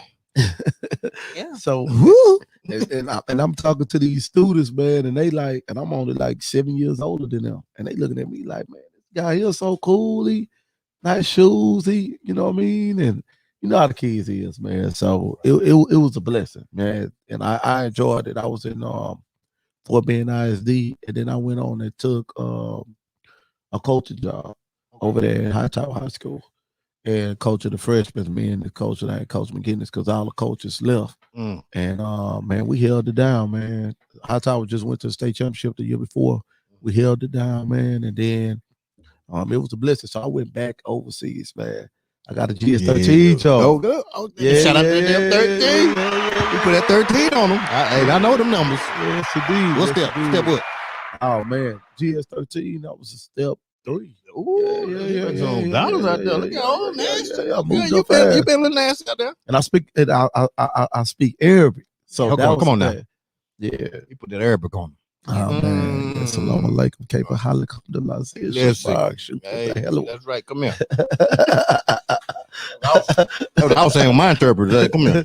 Yeah, and that's what I managed to interpreters. Yeah, yes, I do. My interpreter. Hey, y'all come here. All three of y'all come here. Y'all say exactly what I'm saying. You gotta watch the blue. Don't play with them interpreters. Ain't play with this. This right here now. I told you. He tore it up. Yo, he tore it up in front of her face too. Come on, listen. Look, while you eat, she was looking dead at the plate. She's just gonna eat all the corn. I just hate the corn. You know what I'm saying? She looking dead at the plate, man, while you eat the whole time. It was good. The corn was right now. I know. That corn was right there. I'm telling you that right there. Don't play with me with that corn. Yeah. Listen. What's the name of the place again? Lotus. Hey, shout out to the Lotus, right? You know what I'm saying? You go to the right one, it's franchise the right one. It's cool. I shout them out. Yes, I got to find out about this particular one first. Yeah. But they had somebody grandma in the back. Somebody grandma did something. Yeah, while he was eating, man. And Amber was standing at his plate. I still got to hit these crabs right here. You know what I'm saying? Crab legs now. So Amber. So during this time, he doing all the GS and everything going on. What was you doing? I went too. Oh, okay, hold on. We'll tell your story then. Cause you know, I was in Iraq. Okay, so his application went in, yours did too, huh? Yeah, she held it down, man. Yeah, she held it down, man. Yeah, we was over there. Money and Clyde and that thing, man. People looking at us, man. Y'all husband, wives, y'all out here getting it like that. Y'all young. But you know, we're there to come hate us too, because you know you getting 2 incomes over there. You know, yeah, 2 tax freezes. Yeah. it's ugly. Yeah. Hold on, y'all making all kinds of money over there. Yeah. Y'all making all kinds of money. You know what I'm saying? On cover. God is good. What man. year were y'all over there? The first time. 2006. God is good, man. 2007, 2007. Where y'all at? Oh, 2007. Yeah, I'm sorry, 2007. Where y'all at? We was in Baghdad, south of Baghdad. Yeah, Falcon. Falcon. Yeah, okay. Y'all was chilling. Right there. Yeah. Oh no, man. Y'all was Falcon, chilling man. Falcon, yeah. They won't get hit that hard in Falcon. What? Man, we took 21 in, man. They won't get hit that hard. 21 in. Not like Rusty Meyer. Rusty Meyer, man. Yeah, Give him a rocket by. Yeah. Hey, listen, you gotta know what hit hard means. Yeah, rocket by, man. You can't get no sleep. Yeah. Rocket Mile, man. I was over there too. And So what was your thoughts there right there? It was the first time y'all getting hit and you was over there. What was your thoughts? I like, what the hell I'm doing here? Man, this girl. That's the first. That's this. Right. She got a story about that too, man. Yeah. She was trying to take them long showers, man. You can't do that out there, man. Nah, That's a no go. They grid them. Yeah. The showers are they locked in. Yeah. I'll tell you one base. They were killing every night. They had the female showers gridded in. Yeah. Every night. Man. Every night for 12 days. They kill every night for 12 days. Let me just say that right there. Yeah. And I'm like, why y'all keep putting in the same spot? Mm-hmm. Bro. That was my thought. Why y'all keep putting in the same spot? Yeah, that's crazy. But that was a lesson learned, because even to this day I still like to take a long shower. But I told him, man, I gave him he told me, he was like, man, you can't be in that shower that long like that. And then one particular night I was taking a shower and they had incoming. And so, you had everybody go to the bunker. And here I am, I'm taking a shower. He talking about, boo, get out of there. Go to the bunker. Get out of there. He done ran to the bunker. Man, I had to get him. Come on, man. They can't take both of us, man. One of us got to come on, man. Hold up, bro. You put it in and grab it, bro. Man, say I was thinking about that time she left me at Appaloosa.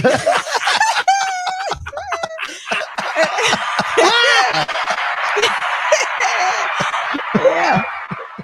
Yo, that was crazy, but I heard but I dragged her, man. I would put my clothes on, wet, man, just do some stuff on and ran to the bunker. I came back and got her, man. I got her and dragged barely her, had my shoes on, had to walk on the rocks without no shoes. And that was the laugh of the bunker, though, man. They was rolling in the bunker. Laughing. We getting incoming and everybody in there rolling. Man, that boy left his wife. But even without that piece right there, you can't do them to laugh anyway. Yeah, man. And and this is being too much. We ain't go to the bunkers no more. Yeah. We wouldn't go to the bunkers. Yeah. I don't know nobody going to get no bunkers, man. Man, that's crazy. We be like really, it's kind of like it's gonna get you. Like you really start to think like that. Like, dude, I'm not getting up, going to get no bunker, man. Bumpy. If it just got me. I feel like that in Kazoo, and that's what happens after a while. You just kind of like. Yeah, it's a different mindset. Yeah, it's a different mindset. I think it depends on what base you go to too. Like at Kazoo, I probably been to every single base in the AR. You know what I'm saying? I've been to Afghanistan, I've been to Iraq, Kuwait, Qatar, even in Turkey. Chilling, Qatar, you the Qatar, you chilling. Yeah, Qatar, nice. Qatar, nice. That's my vacation spot, man. right now. That's my spot, very man. nice. But man, I guess it depends on what base you go to, because like if you go to Rocket Mile, of course you're gonna want to go to the bunker because they probably taking 40 something in.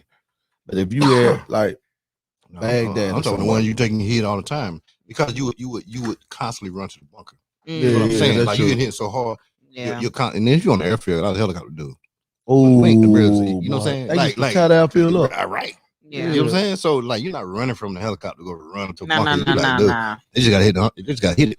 Yeah. You know what I'm saying? Yeah. And you just they were bad aiming anyway, so it didn't really matter. They garbage. Yeah, they look up. We call it. We look up. Except for it was a female shower. I don't know why they was grilled in on them. Mm-hmm. You know. I guess they put what site you was at? What site? Too many of them, bro. Oh, okay. You been around. You can't. Yeah.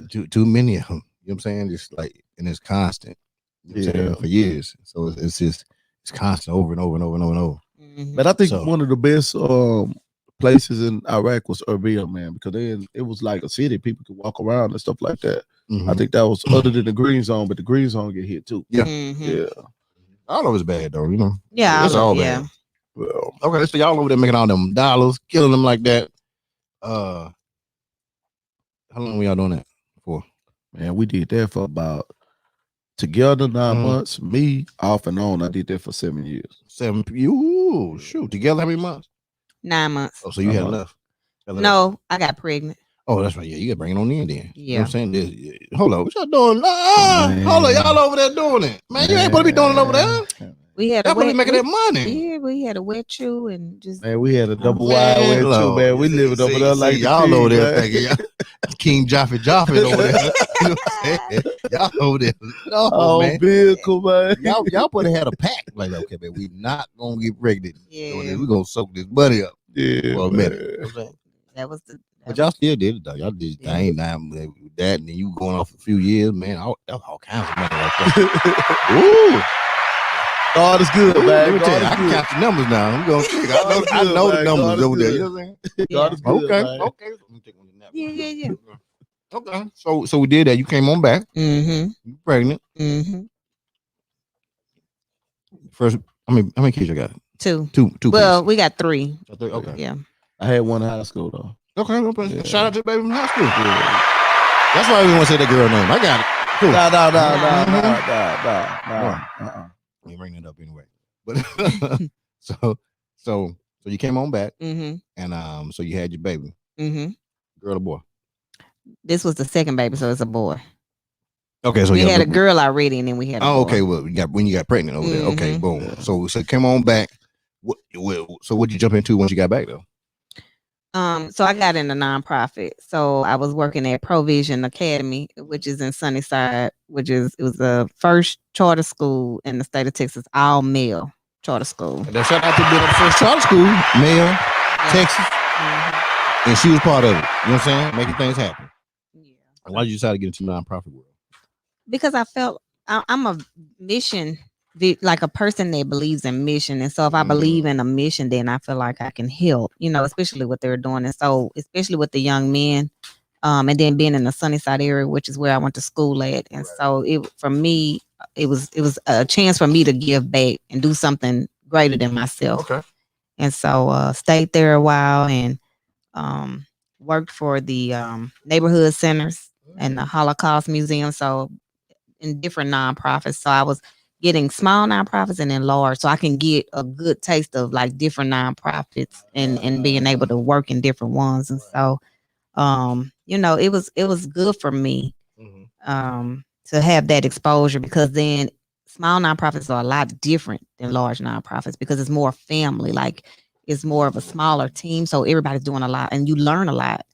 And whereas in a large nonprofit like neighborhood centers, everybody has a specific job. And then that goes back to you just doing the same thing day in and day. Yeah. And you like that early, because I remember you didn't like that other place, you know what I'm saying? Yes, I remember what you said on that. I remember what you said. So when you work for a small nonprofit, you get to do everything. And so it's something different all the time. And you're really learning the business of absolutely doing that process, because it is nonprofit, right? Yeah. So it's a better do from the small aspect. Okay, great.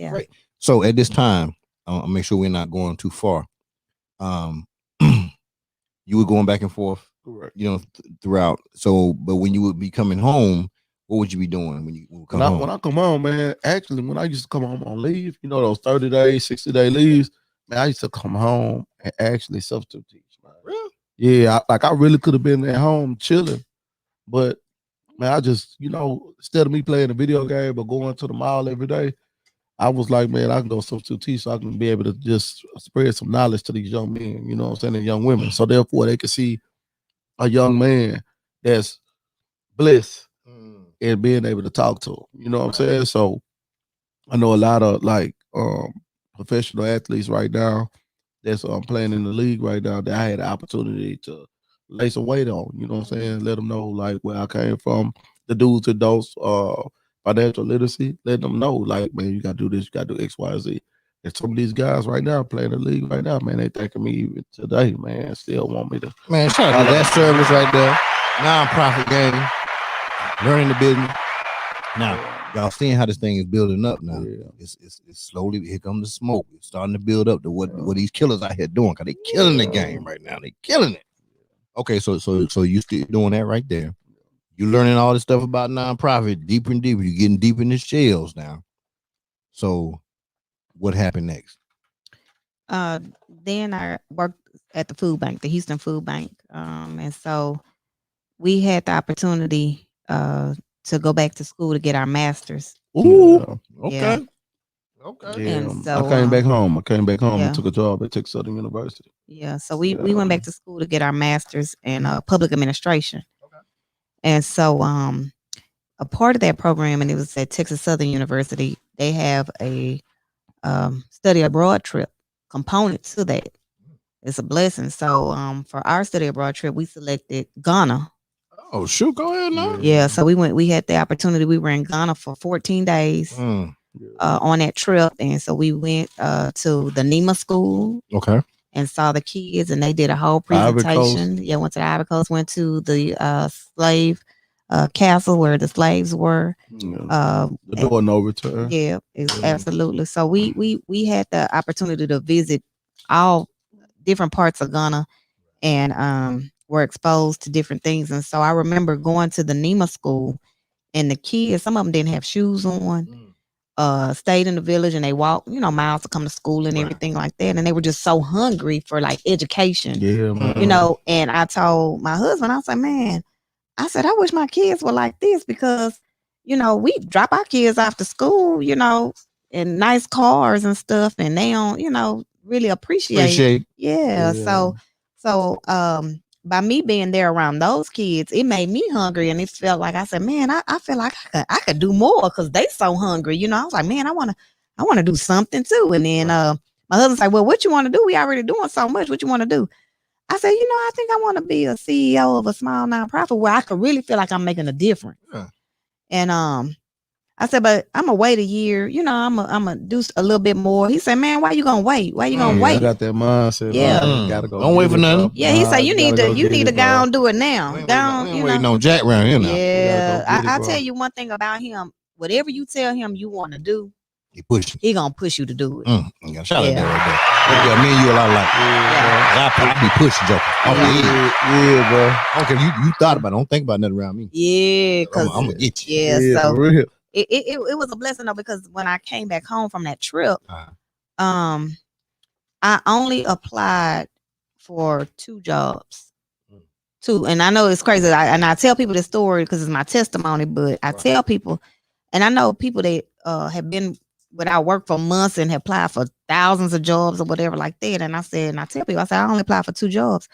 And one was the CEO of the Boys and Girls Club of Brazoria County, and the other was for Habitat for Humanity for Brazoria County. And so I said, okay, well, I feel like, evidently I'm supposed to be in Brazoria County. So I had applied for both of those jobs.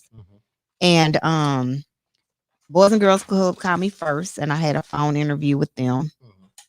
And did well on the phone interview and everything like that. I know that's right. You got that interview right. I had to get myself. You had a flash back then. I had to get myself and together. we were down on for a track meet, right? No, we were in Florida for our daughter's audition. Yeah, Disney. For Disney, yeah, right? Yeah, she made it out of about 10,000 people out here in Houston, man. She made in Texas. She made it, yeah. Like top. Shout out, what's her baby name? Yeah, Shout out for Amai doing that thing. Yeah. Still, you know what I'm saying? Making that thing happen. Yeah. So, I was on a phone interview with them while we were in Florida. And then they called me and said, hey, we want to schedule you to do a face-to-face interview for a second interview. I said, oh, okay, that's fine. The second interview was in front of 13 or maybe I think it was 14 board members. So they were sitting at a long table, and I had a chair on the other side of the table, so I was by myself.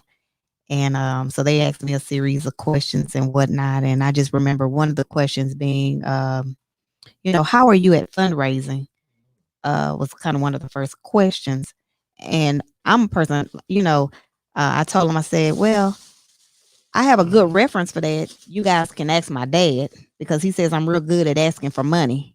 And so, to make them laugh and kind of lighten the mood up in the room. Right. So they kind of let their guard down. And so from there, I interviewed and did well, and I was still waiting to hear back from them. But in the meantime, Habitat for Humanity contacted me and said, hey, we're so sorry it took so long. We had a lot of things we had to do before we bring candidates in to interview for this certain position. And they said, "Are you still interested in a position?" I said, "Well, you know what? Actually, I think I feel like I know where I'm supposed to be."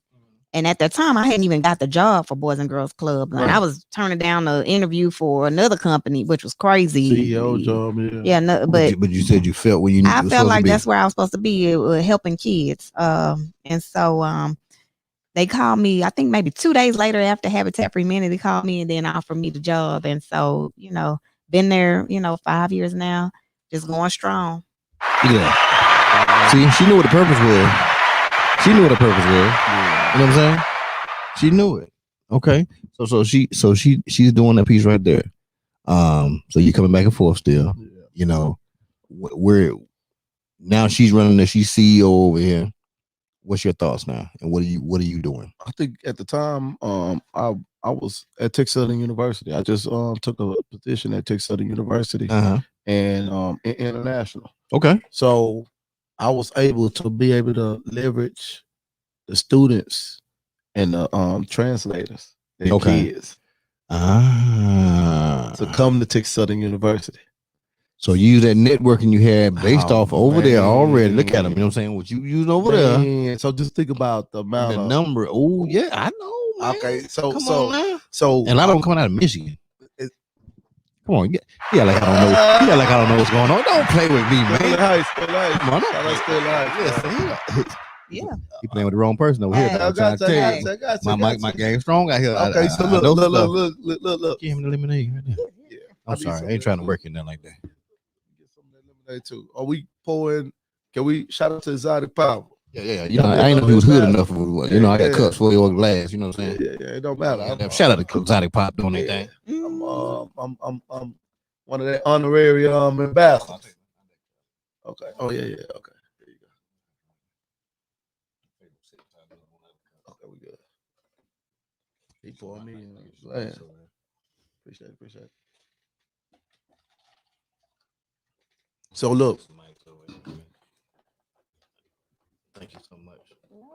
So look, I'm manage all these interpreters out there, yeah, and then I'm in the Middle East. Yeah. So y'all are the ones that's training these soldiers. Mm-hmm. So, and I already got a relationship with the interpreters. Mm-hmm. So I'm still keeping my contacts, and I'm like, and all I want to come to the United States. Sure. So I'm like, okay, let's do this. I'm about to take a job at Texas Southern University, leverage all these relationships from Qatar, Saudi Arabia, Kuwait, Dubai to HBCU. Because they was going to Harvard, because their country pays for them to come to the United States, and they pay and they give them a stipend. So I'm like, okay, instead of y'all going to Harvard and y'all going to all these other colleges, PWIs, why don't y'all come to HBCU? Then the HBCU can be able to leverage those that tuition to be able to have scholarships available for people that look like us. Right. So that was the key. So end up bringing with a good team. End up bringing $41 million into the university, into HBCU, right. And our HBCU. That's big stuff. Yeah. Shit, man, you the dean or something. Oh man. After that, that shit made you like the dean or something. Man. You would think. Yeah. But man, shout out to TSU, man. You know what I'm saying? I said man shout out or bad shout out? Which one? No, shout out. He said shout out. Well, you can shout them out. I ain't shouting them out right now because I'm sitting there. You brought how many million? 41, man. 41 million. No, bro.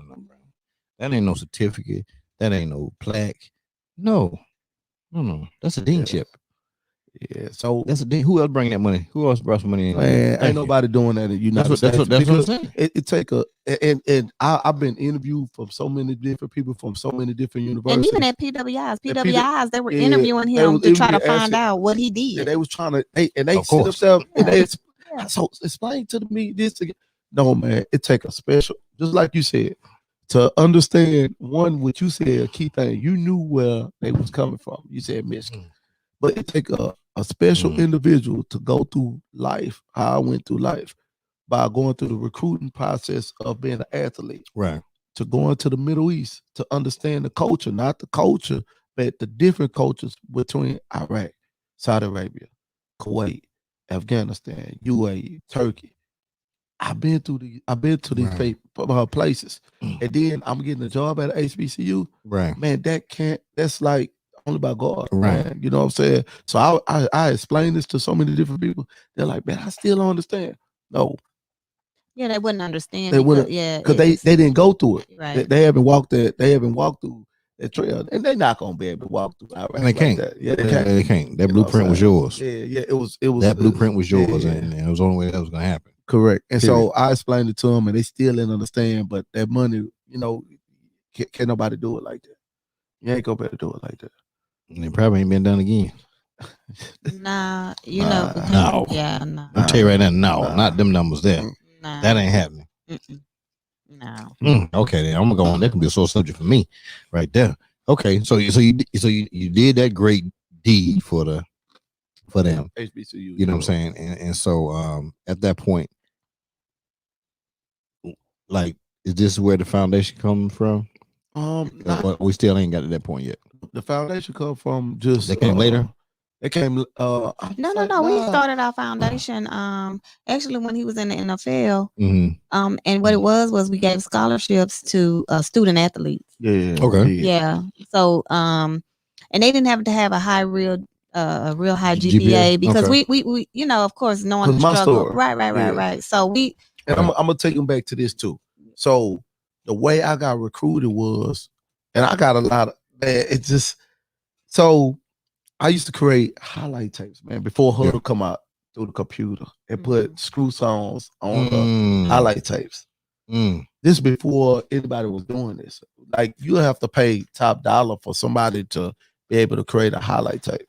I was creating the highlight tapes at my house, man. My house was like the screw house. So people would come to my house, athletes come to my house and ask me to create highlight tapes. Make highlight tapes for them, so therefore they can get recruited. So I used to, man, create so many different highlight tapes. And a lot of individuals used to have to depend on their coaches to send out highlight tapes. Send their tapes out, the VHS tape. You have to go to the post office and spend that $375. That's how much it costs. So you can send that tape out to a college coach or to a college, right? So I was doing highlight tapes through the computer. And I figured out a way on how to do a website. Yeah. So therefore I can email my highlight tape to so many coaches. So you got to think, man, I was able to send this in 98. This is 98. So I was able to send my highlight tape. So I was able to send my highlight tape to all of the colleges in the United States through email before Huddle and all that. So that's how I was able to get recruited. So a lot of people like, man, how he, you know what I'm saying? He transferred from Madison with the word. How all these coaches coming up here? Because I was able to access the email and the internet to send my highlight tapes through the email back in the days. So you were leveraging at that time. Yeah, man. Leveraging. Yeah. Ooh. I should have got paid off a Huddle, man. Hey, damn, you supposed to jump on that one. You supposed to got in them people. Yeah. But you weren't cool with him during that time frame. He was just the man to get the phone numbers from during that time period. Yeah, Pretty Ricky, man. You know what I'm saying? They called me That's Pretty what they called Ricky, Pretty Ricky. What they called him. That's what they called him. He was a pretty boy. Hey, he dressed. He was the counter. If you look at the football field, and if you seen a counter that had stickers on his helmet, he was dressed out. Yeah, stickers on his helmet with the back flap on, with the little band on his arm or leg. Yeah, that was him. You can identify him. You had everything on you. Yeah, he had everything on him. The stickers on his helmet. I remember going to one of his college games and he was doing, and I'm not just saying this because he's my husband, but I'm just saying they had all of the receivers out there at the time, and the coach was giving them a hard time. Yeah, they were. Oh, you tearing everything up, man. You know what? That's probably because you ate my corn. That's probably because you ate my corn. That's why you don't give me this, man. Look, but I remember. I want to block you. I remember being out at the Texas A&M Kingsville where he graduated from. The receivers having a good old time against the DBs. And the coach was giving them such a hard time. He was really hating on them, but and it's true, but you know, keeping it real out here. Yeah. But I remember a guy telling my man, who this kid out here with shout out to Coach Salinas, man. He the head coach. Oh yeah. Coach Salinas good. Good people, man. Yeah, Coach Salinas good. But And Coach Eddie Moe down there too. That's my old roommate. Man. Yeah, now he coaching. But anyway, I remember a person on the side of me saying, "Man, who is this kid with all these stickers on his helmet?" And I remember his old friend, his one of his teammates, Alaric, say, "Man, you better not say that too loud, because that's his gal right there." And because she ready to go. Hey, on fire. Wish they would say something about it. Hey, already. She's always been a protector of you. Yeah, shout out to Ola too, man. Ola. Shout out to him. Say his name again. Ola. Yeah, but it's it is me watching him as my husband. I've seen everything that he had been through, and now, but he, now what he's the program. Well, no, he's not. Yeah. He's not the program manager anymore. He got a promotion. Yeah. Okay, hold on. We're gonna get you the promotion too. I got to hit one of my spots real quick. You know what I'm saying? Yeah, get them sponsors, get paid. Baby. You know what I'm saying? Hey, no, they ain't the sponsors. It's one of my spots. Wink and drink. What? I need to hit that wink and drink. A wink and drink. What? A wink and drink. What? Y'all married? Y'all need a wink and drink. Hit them, G. It's 5 o'clock. It's time to leave. I dig into my pockets, pull out my car key. Grab my wallet, walk out the front door. Ooh. Unlock my phone, open the app store. Yeah. I need a place to meet and think. Found a brand new app called Wink and Drink. Yeah. It's Wink and Drink. Hey. It's Wink and Drink. Come on.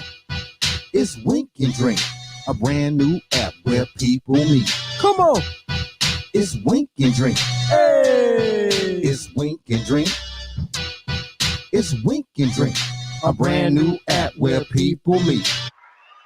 Shout out to Amber for jumping on people who were talking about her husband at the time when he played football, because he had all the gear and stickers on his helmet. Hey, you know what I'm saying? Hey. The back pads and all the other stuff. Back flap, hey. Listen. Looking clean. He was looking good out there. You know what I'm saying? You told me you would say, I remember you saying something about to Brian on how they put you at a certain position at running back or something like that. And then they tried to switch it up on you. Yeah, tried to send you to run the ball against the best linebacker on the team. Yeah. Lord have mercy. No, that's what I was trying to. I wasn't supposed to go play football. Okay. And because the basketball coach said no. And I said, you ain't gonna tell me I can't play no football. You know what I'm saying? I'm a freshman. I'm thinking, I'm gonna play. I'm playing varsity too. Quarterback. Wow. So they opened the line up on me after I went through conditioning. And then the dude hit me so hard. Danny Allen hit me so hard. I just stripped all my stuff off and walked to the field house and left. Man, it's crazy. I'm gonna tell you this though. Man, look, that you mentioned that, man, a lot of that goes on, especially in like little league football. Yeah. And like a lot of single mothers don't really know like what actually be going on. Where, like, say for instance, you can have a kid, he can be a gifted kid, you know what I mean? That maybe he's just timid, you know what I'm saying, in spirit, right? And a coach will be like, man, he ain't no running back or whatever, and they'll send him in the hole against one of the top linebackers or something.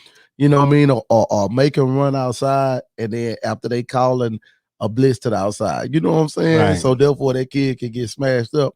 And then next thing you know, that kid be like, man, I don't want to play football no more. Right. So check this out. So I always been ahead of the game because I used to break down film, highlight tapes back in the days, in the 90s. So, and that take me on to like doing NFL data analytics, because I was like one of the first guys to do NFL data analytics while I work at the Texas Southern. Explain that right now.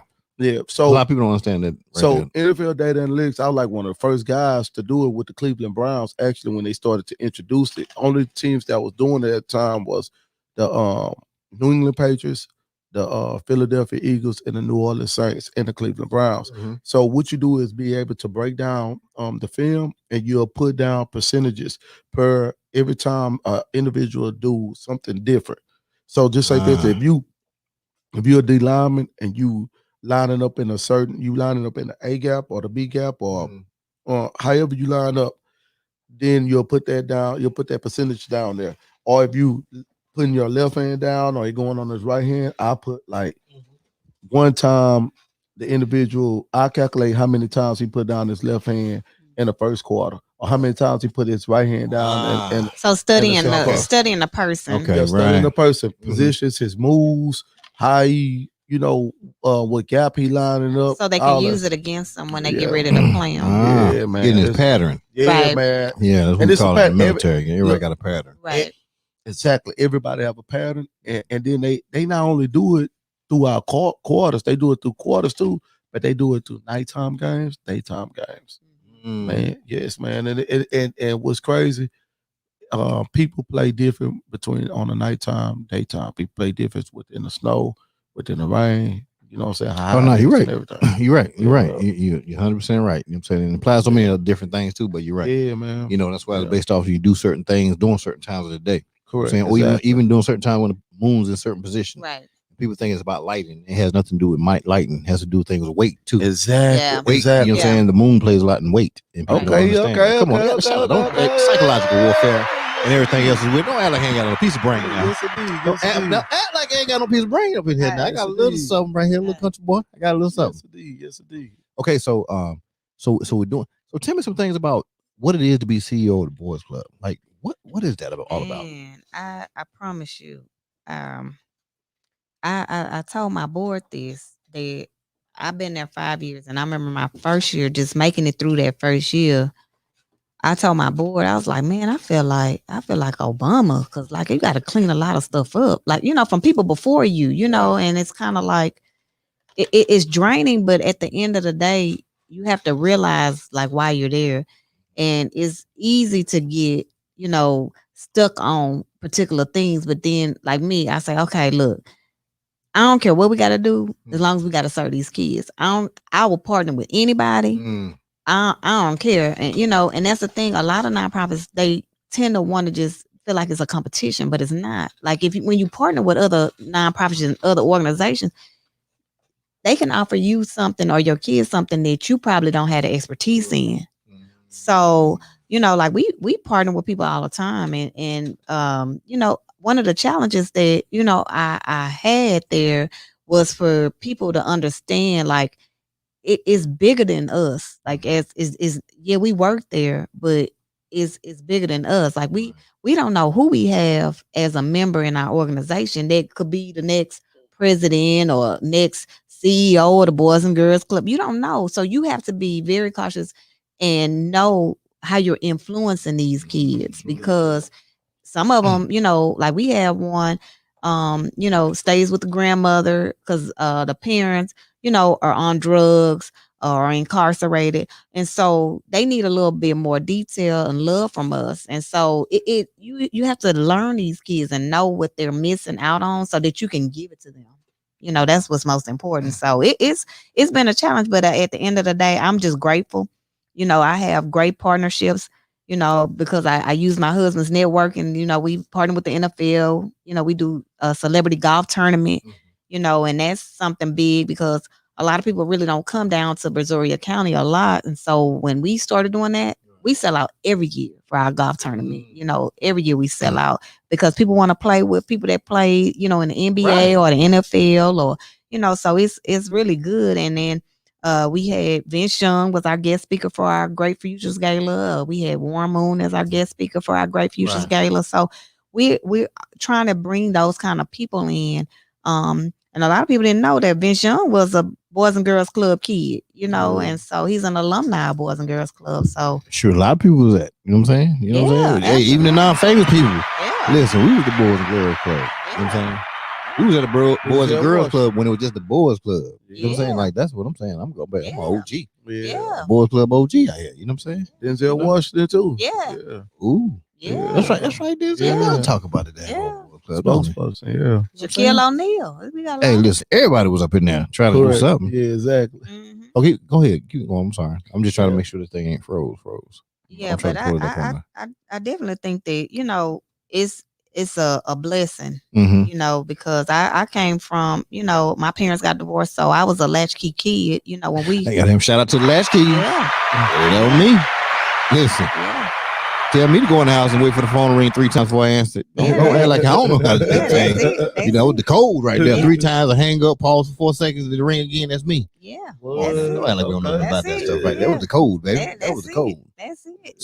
So you came up latchkey at what point? By what age would you start latching? I was probably in like the 5th grade. Okay, 5th piece. Both your parents the whole time? I grew up with both your parents. Okay, so y'all definitely come from two two different, total different. You know what I'm saying, dynamics. Yeah. You know what I'm saying. You know, so certain things you probably understand that you didn't. Yeah. Understand, and vice versa. You know what I'm saying? She probably a little tougher in some ways. You know what I'm saying? She was tough. Man, she the only child though. So I had three other siblings. You had to share some stuff. Yeah, I had three other siblings. You oldest? Nah, I'm second. You're second. You're in the middle. Okay. So I'm in the middle, and then not only that, so I grew up in the, I grew up in a rough environment too. You know what I mean? So okay. So she grew up a little easier over there or something. I ain't gonna say that. You know, easier. What I mean? Yeah, easier environment. Yeah.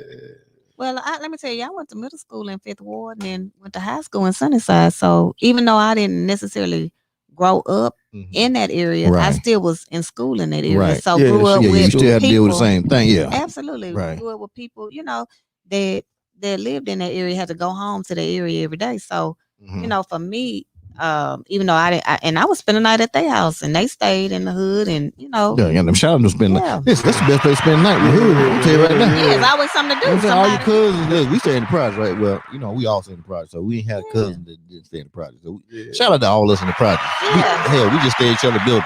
Yeah. How about that? Yeah. You know what I'm saying? Yeah. I'm on your building. Yeah, we on your building. It's more fun in your building. Hey, Joko, you're the same project. And I'm gonna tell you this, our corner stayed high because I stayed right across the street from the bridge between two different neighborhoods. Yeah. And then the basketball goal where everybody used to hoop at was right in front of my house.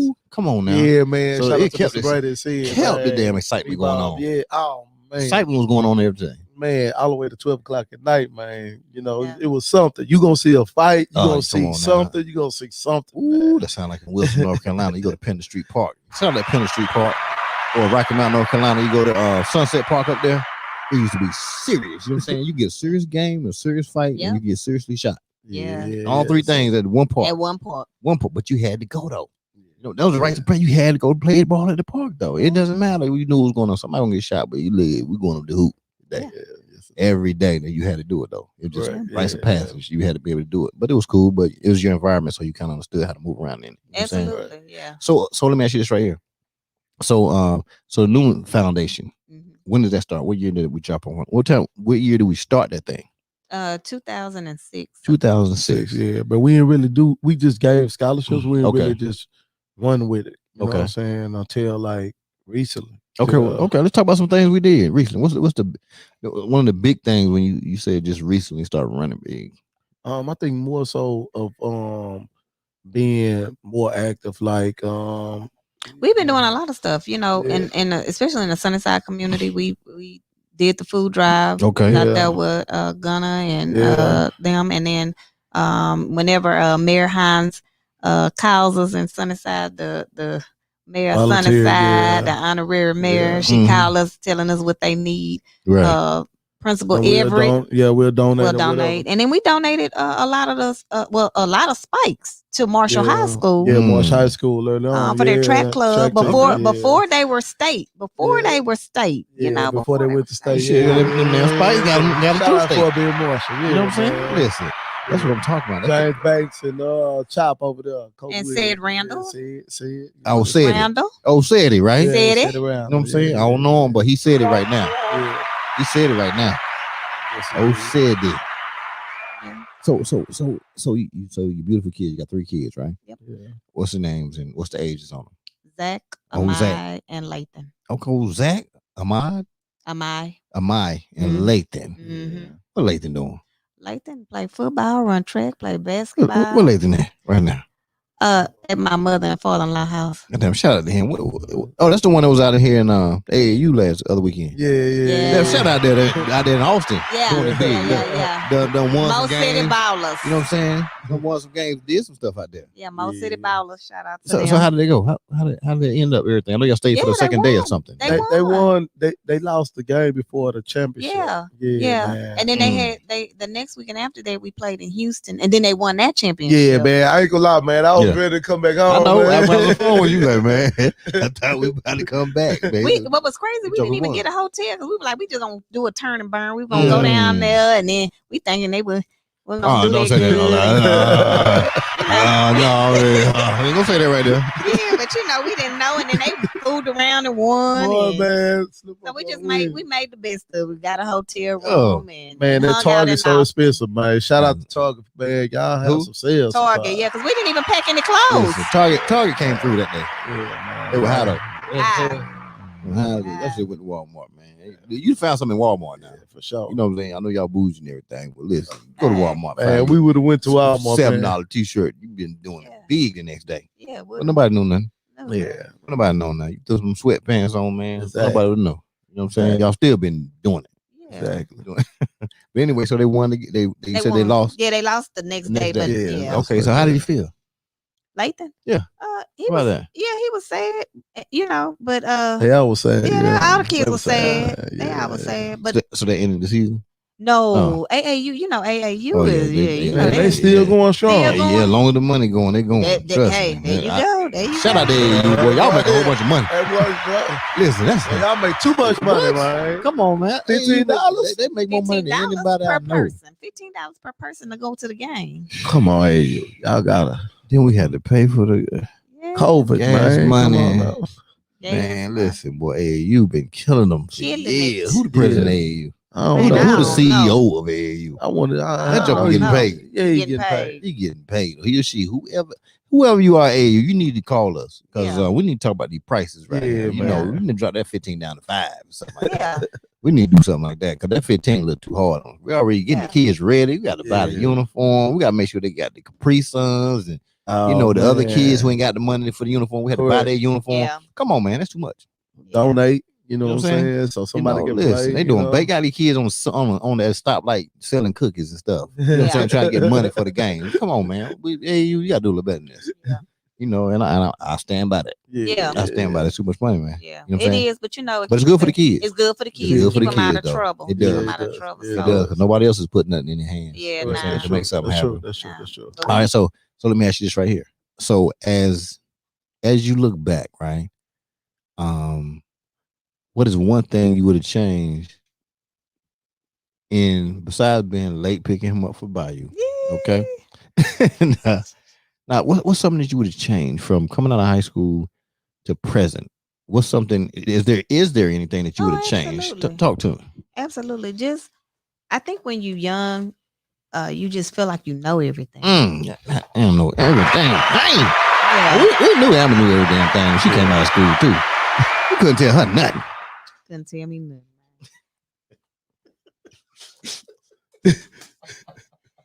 Yeah, nah, but you couldn't. You really couldn't. But you learn just over time, just different experience, you know, and being around different situations. I feel like I've learned so much, and just not to take things for granted. When an opportunity presents itself, take advantage of it. That's one thing that I would say I would change. Right. If whenever it's an opportunity, jump on it. Okay. You ain't tearing up over there. No. Oh, you teared up a little bit. I thought she got a little emotion on me right there. I thought she thought about when she didn't pick you up.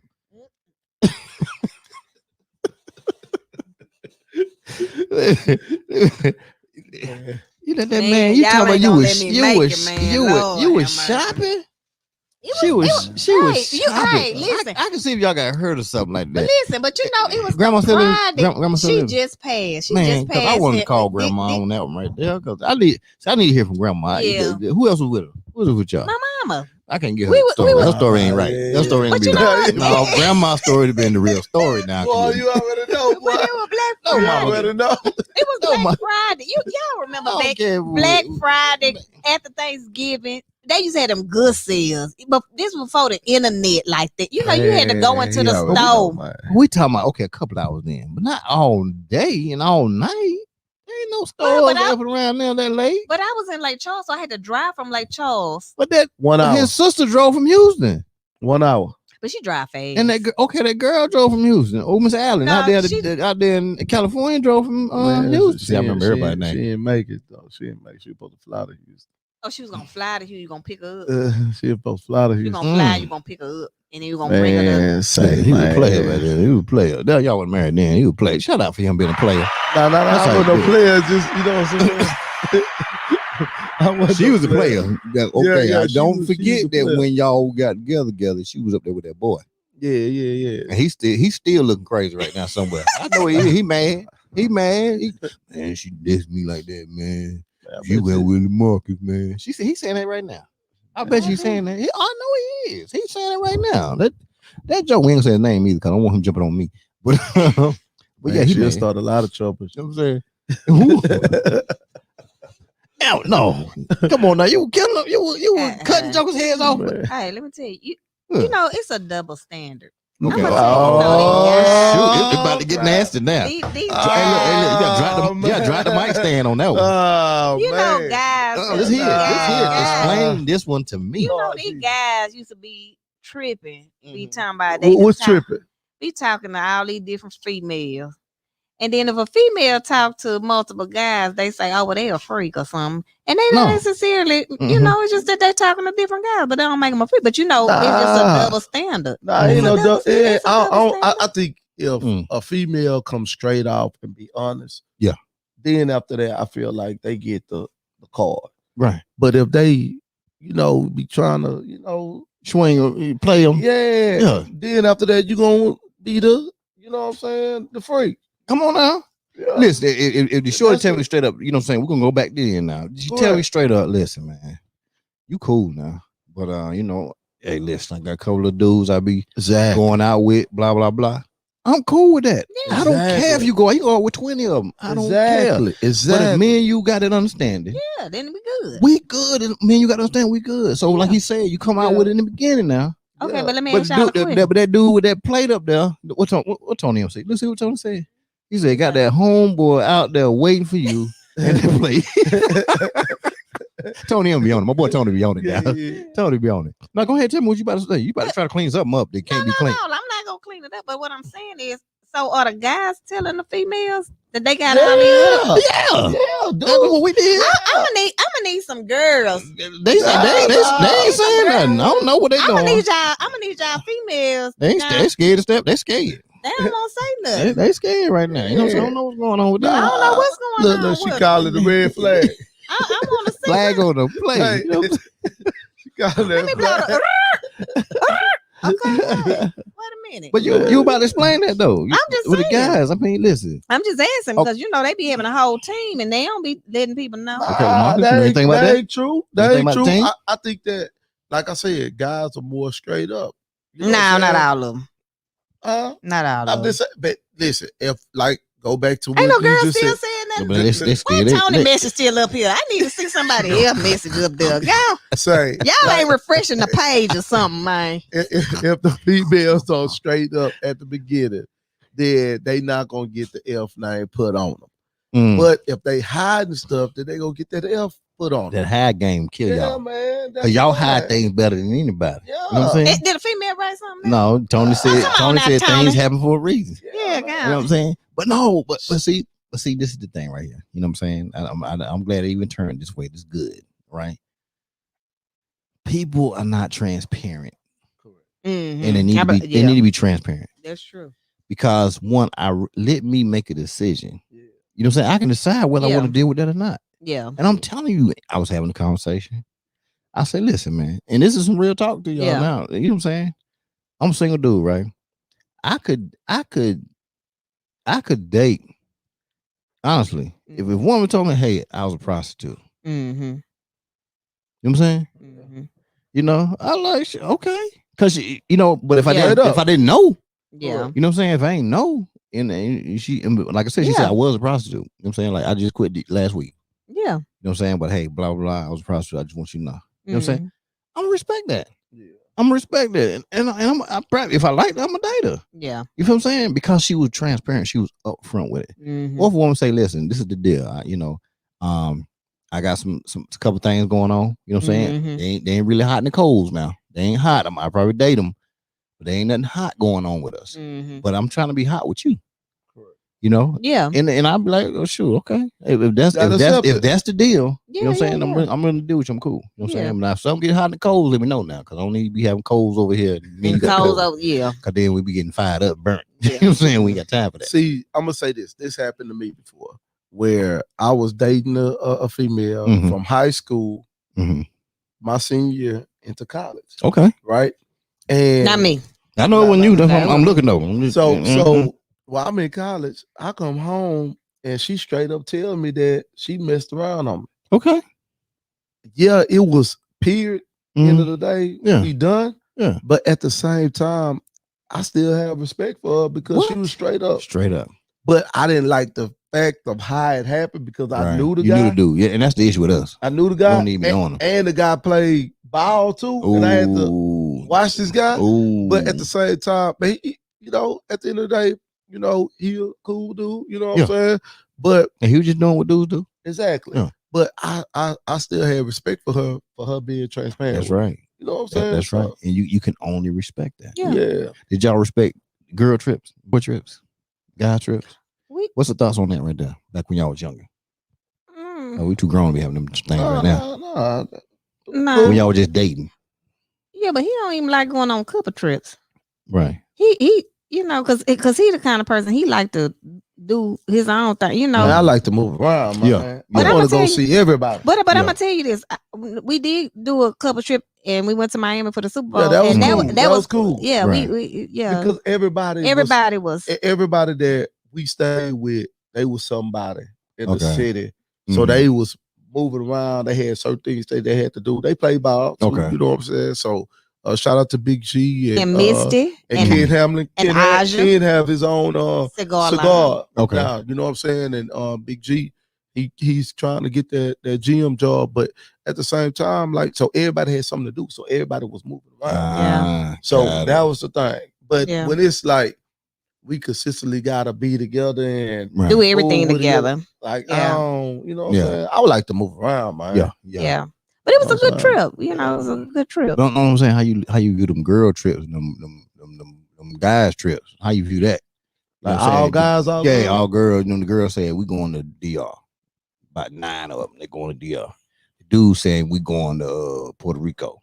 Yeah. About 5, 6 of them. If she want to go, she can go. Like we don't. Well, I know now y'all grown up. I'm just talking about doing that. When we were younger, when those college years. I don't think we would trip. We wouldn't. No, because we did. Like, you know, I went Texas Relays. Yeah. You know, we went to Texas Relays. Some of my home girls, and I stayed with a female. Yeah, right. You know what I'm saying? Well, I had a couple of my partners, but you know what I'm saying. But yeah, we don't. I'm with you. I'm co-ed. Listen, man, the way our relationship, me 4 girls, we go trip. Yeah, it ain't nothing with it. It's just we going on the trip. We cool. Everybody just chilling out.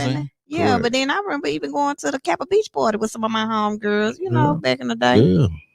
Okay. So we like how, you know, it's like we don't, you know, we just be chilling, whatever. Yeah, whatever. You know, it's not it for me, like I feel like if you're gonna trust somebody, you're gonna trust somebody. Correct. Say it again. One more time. If you're gonna trust them, you're gonna trust them. That's it. You know. And if you ain't gonna trust them, don't be with them. Yeah, that's exactly. Yeah, man. That's it right there. Don't be going through stuff. If you can't trust the person, don't be with them. Don't waste your time. Don't waste your energy. Because they're not gonna change. If you don't trust them, and there's gotta be a reason why you're gonna trust them. That's it. So just move on. Man, check this out. I be seeing like females, right? You know, be in the grocery store or something like that, and they be with their significant other, and they don't be wanting to speak just because they with their significant other. Like, man, come on now, like, you know, because they going through trauma at home. That's why. Yeah. That'll tell you right now. If they don't speak when they with the vice versa, whoever male or female, then that person is insecure. They will. Yeah, man. You got that same, bro. You know what I'm saying? You got that same with me. I'm like, what's up? That's how. You know yeah. But I'm gonna speak. I'm gonna speak to everybody. I'm gonna speak to both of y'all. Correct. You know what I'm saying? Because I don't know what your situation is. Yeah, but my thing is, I be the same all the time. Right. Like, don't not speak to me if somebody that you with may not fool with me. Right. Because when you next time you see me, you You- not you with better act them. the same way. Yeah, act the same way. Yeah, that happened, man. I That's tell like, she don't play. Yeah, don't. You cut somebody off quick, won't you? Yeah. Yeah, she do. I She can do. tell She you. do. She do. Your man. cutoff game was strong. Because I just feel like I'm always the same. And if I fool with you, I fool with you. And if I don't, I don't. And You know, and ain't nothing wrong with that. It ain't nothing wrong If with I don't deal with you, don't deal with you. it. I don't hate you. I love you. No, I love everybody, No. but I don't fool with you. Yeah, I just don't fool with you. Mm-mm-mm. You know. That's what I'm talking about. Them cutoff games be real. Yeah. Sometimes you gotta cut jokers off and put And them. I believe in giving. You know, I'm. He not like real. that. Yeah, So you he's give not him like some chances. Yeah, I give him some chances. I ain't got no chances, man. That's my. You know, people have quirks or flaws. Yeah. That's mine. Yeah, that ain't mine. Yeah, you cross me. You cross my path one time. Yeah, that's easy. You can't come back. I'm messed up like that. Yeah. I won't hate you. I won't have no. In fact, I'll still talk to you, speak and everything. But you can't come back. Yeah. It cannot. It's just I've always been that way. Because you know where they stand. Yeah. And I think I heard what's the dude name? I think it's Kevin Gates. He said something. I saw he said something about he said kind of something the same way. He's like, hey, I'm like this. He said, if you cross me and you had no reason in the world to ever cross me, then you can't come back. Man, you know what I'm saying? I don't know, man. No matter what, because one, there was nothing even there for you to do that. Yeah. There was no reason for you to do it, and you did it. So I know you can do it again. Yeah. You know what I'm saying? Yeah. It's like I tell a dude all the time, if you hit a woman, right? I tell the women the same thing, because women sometimes think they can hit me in. Yeah, and I'd be like, no, you can't do that. Yeah, You know, I'll tell any son, woman, I say, if I hit you, you know what I'm saying? Don't forgive me. Don't come back to me. I don't care what I say to you. You know what I'm saying? Because because I want to make a point to it. Because if I did it, then I could do it again. Yeah. Because I had no reason to do it the first time. That's it. And then vice versa. You hit me, I already know you a hitter. Yeah. You know what I'm saying? Because one, you already know you can't beat me. So, you know what I'm saying? You might can shoot me, but you can't beat me physically. Right. Like, unless you caught me while asleep. but you can't. So I know if you do it, and that's what you do. You like to hit people. Yeah, exactly. You got a hitting problem. Yeah. You know what I'm saying? And that's the thing, man. I think and I tell females that all the time. Me, my daughter, man, don't never put your hand on the man. No. Once you put your hand on that man, that's open door. Open door. You don't know what's gonna happen. Yeah. Yeah. You But go over the freeway. But that's the difference with him. He'll forgive somebody. Mm-hmm. And not that I don't forgive him, I just don't fool. But he'll still talk to people. Yeah, man. I'm gonna tell you this. Okay. It's a thing about talking to somebody that you know that don't like. He get a kick out of it. Like that, man. So you like to put it back in their face. It's not putting it back in their face. It's more so like you know that the blessing gonna come because you do it. Right. Man, it's deep. It's deeper than that. You know what I'm saying? So it's like somebody like you speaking to them, it takes so much energy to not like somebody. True.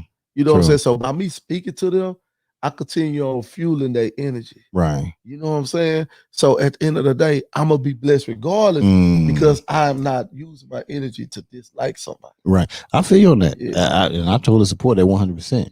I probably don't go with I would help anybody. I'll help my enemy. I don't care. But I just probably won't go to that step right there. I ain't gonna be in their face. I'm gonna be like, nah, don't even be around me. You know what I'm saying? This can't be around me. But if they needed something, you know what I'm saying? I'm not gonna let anybody suffer. I don't care who it is. Nobody can suffer in front of me. It can't happen. She's the same way. You know what I'm saying? But you get cut off though. Yeah. That access can get cut. Yeah. You know what I'm saying? You gotta cut your access. That's it. How do you feel about that? Speaking of access, do you think that you should give everybody that to you? Or you think you should control it? No, you definitely have to control it because you'll get drained. You constantly got people wanting access or wanting something from you, and then they constantly taking. You draining yourself. You know, if nobody else pouring into you, right? Bro, you know that's the thing. Man, I felt that like when I was at the university, man. Consistently on, trying to help and do things, and man, you get drained. Yeah, right. You know what I'm saying? Yeah, it's draining. What do we show off this question? How long have you been married now? We've been married 14 years. 14 years. Yeah. In y'all's words, you know what I'm saying? Each one of you. How is it that? No, we've been married 15 years. 2001 right now. Am I gonna be 15 this year? Oh, okay. Yeah, 15. But not fully 15. Should be 15 in November. Okay. So we already 15 years. Okay, got you. She got 14.6. Yeah. No. 15 years. We were married in January. Yeah. So we got I'm married saying. in January. So Okay. January we made 15 Okay. years. Yeah, you messed up on that one, bro. Yeah, I messed up. Shout out to she checked you on that one. She got a wife. That still don't make her up for being late, picking you up. Yeah, we've been married 15 years, but we've been together for gonna be 21 years this year in November. So let me ask you this right here, and it goes with that. How do you be, and I'm gonna just keep it real now, how do you be in a high-powered, I ain't talking about God high-powered, but a high-powered relationship, meaning that both members in the marriage are top performers in everything they do, right? How do you manage to keep that together? I think one of the things is we support each other. Like we try to align the things that we do. We try to align it with each other. Like she talking about partnership. Yeah. So I work for an organization, Change Happens, which I first started Change Happens that's supported by the Obama Foundation, my brother's keeper. Okay. So and it's a partnership between the city of Houston, President Obama Foundation, Change Happens. And with Change Happens, like anytime we have an activity or something that we're doing, I always try to include the Boys and Girls Club or something. Same thing when I was at Texas Southern University. Which ways we can partner and do something with the university to partner with the Boys and Girls Club. Because not only we're helping the nonprofit organization, but we're helping young men and young women from the Boys and Girls Club, and including them. So that's helping the organization itself to spread their wings to Brazoria County. Texas Southern University, these probably be future students. So we help. So anything that I do, I always try to align the people around me. Shout out to Stephen Benson and Hunter. So that's Stephen Benson. Who's the other person? Hunter Ryan. Yeah. Okay. He's now working with me too as well. And Miss Stagg. And Miss Stagg, CEO. Damn right. Don't forget Miss Helen Stagg now. Helen Stagg. She'll call. Not Helen. She'll call, man. She'll call. See, man, when I say the #1 grant writer in the United States, I give that to Helen. Come on, she make it happen. Oh man. Yeah. Hands down. She get it through there. Man, hands down. A fees, huh? Well, I don't know I don't know if she does contract work, but but she might. She might. But when I say hands down, yeah, hands down. Yeah. And I don't think she get the respect in the city like she should, because like you have so many HBCUs, you got Prairie View, you got shout out to Prairie View president. Yeah. Who's that? Dr. Simmons. She's a graduate from Dillard University. Yeah, Dr. Simmons. Doing the thing out there. Yeah, member of Alpha Kappa Alpha. Okay. Incorporated. Okay, they're part of the cute girl syndrome. Cute girl syndrome. Helen Stagg too. I'm saying, all y'all right here, pinkies everywhere. Yeah, everywhere. Everywhere. Y'all be everywhere. This whole city, man. I'm like, good gracious. Yeah. You know what I'm saying? I had like 7 guests up here. Everybody was pinky. I was like, what y'all got going on around here? Y'all in everything around here. Yeah. Y'all be doing y'all thing. You know what I'm saying? That's what I don't know if she charged, but like I say, man, hands down, man. But I think that's how, even with our marriages, we definitely look at it a partnership. But I did a lot of growing, because like even though I have a great relationship with my father and my mother, even though they were divorced, but even looking at my mother and father-in-law, they've been married 40 plus years, and looking at them and their marriage and how they made it work, and then just kind of growing and taking it, not taking it too serious, because sometimes people take it too serious, and what people fail to realize, marriage take a lot of work. There's some work in that thing. It's easier to be single than it is to be married. Yeah, shout out. Shout out to that. Yeah. So if you, and I ain't talking nothing bad about it. I'm saying shout out to it. You know what I'm saying? Hard work, man. It's hard work, man. You gotta put that work in there. You sure do. You know what I'm saying? People think it's getting easy. No, it's over not. there. And you see who I gotta deal with. Yeah. You gotta shout out. You on your P's and Q's every day. You know what I'm saying? She keep you straight. You just don't ask her to pick you up nowhere now. You know what I'm saying? And you might get on that one. Yeah, but call her Uber. Yeah, call it Uber. Got me today, man. You know what I'm saying? Hey. I throw them different time hacks on her. You know what I'm saying? She was late to get to the bunker back in daggone Iraq. Yeah. But it definitely is a partnership, and it's important because, he knows what my strengths are and he knows what my weaknesses are. And I think that that's key when you married, like to know your spouse's shortcomings. And so, and me and him had a conversation, you know, and I told him because he helps so many people, like so many people, and for me, I get upset sometimes. Okay, yeah, I get upset sometimes when people don't properly recognize my husband and what he does. And then, you know, I had to, you know, tell him, listen, if you saying something about them saying something with them stickers in them bags, I know you don't play when it comes to people. You know, they got to not giving him recognizing what he's doing out here for the community. Because sometimes, you know, I would see people posting highlights and they ain't even shout them out on the highlight put, you know, I'm just saying. Right. I'm just saying. But, you know, I tell him, but the thing about it is I'm going to support him. Right. Because at the end of the day, he has my back and he always has my best interest.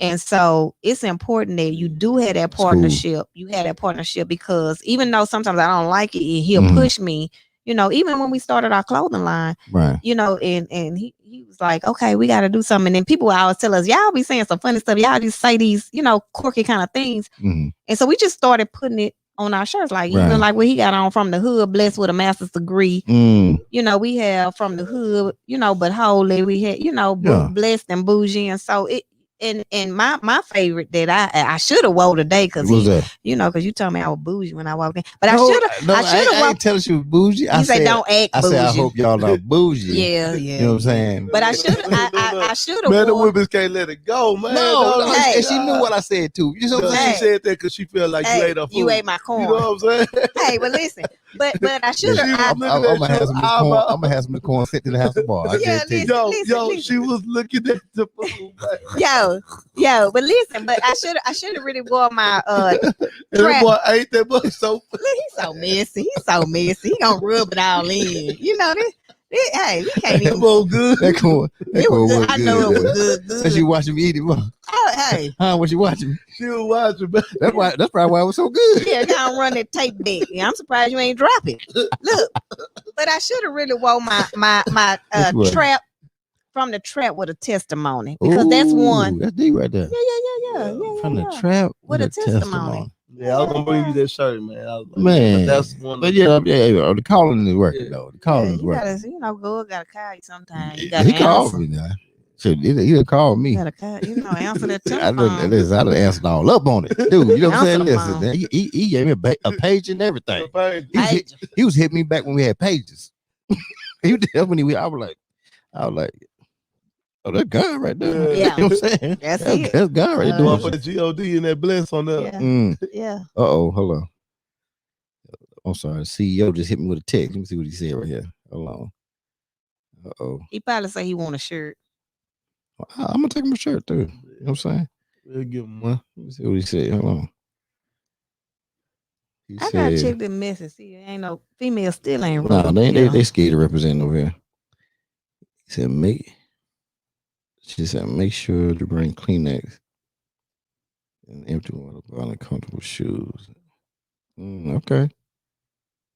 He gonna have you work. Man, let me tell you.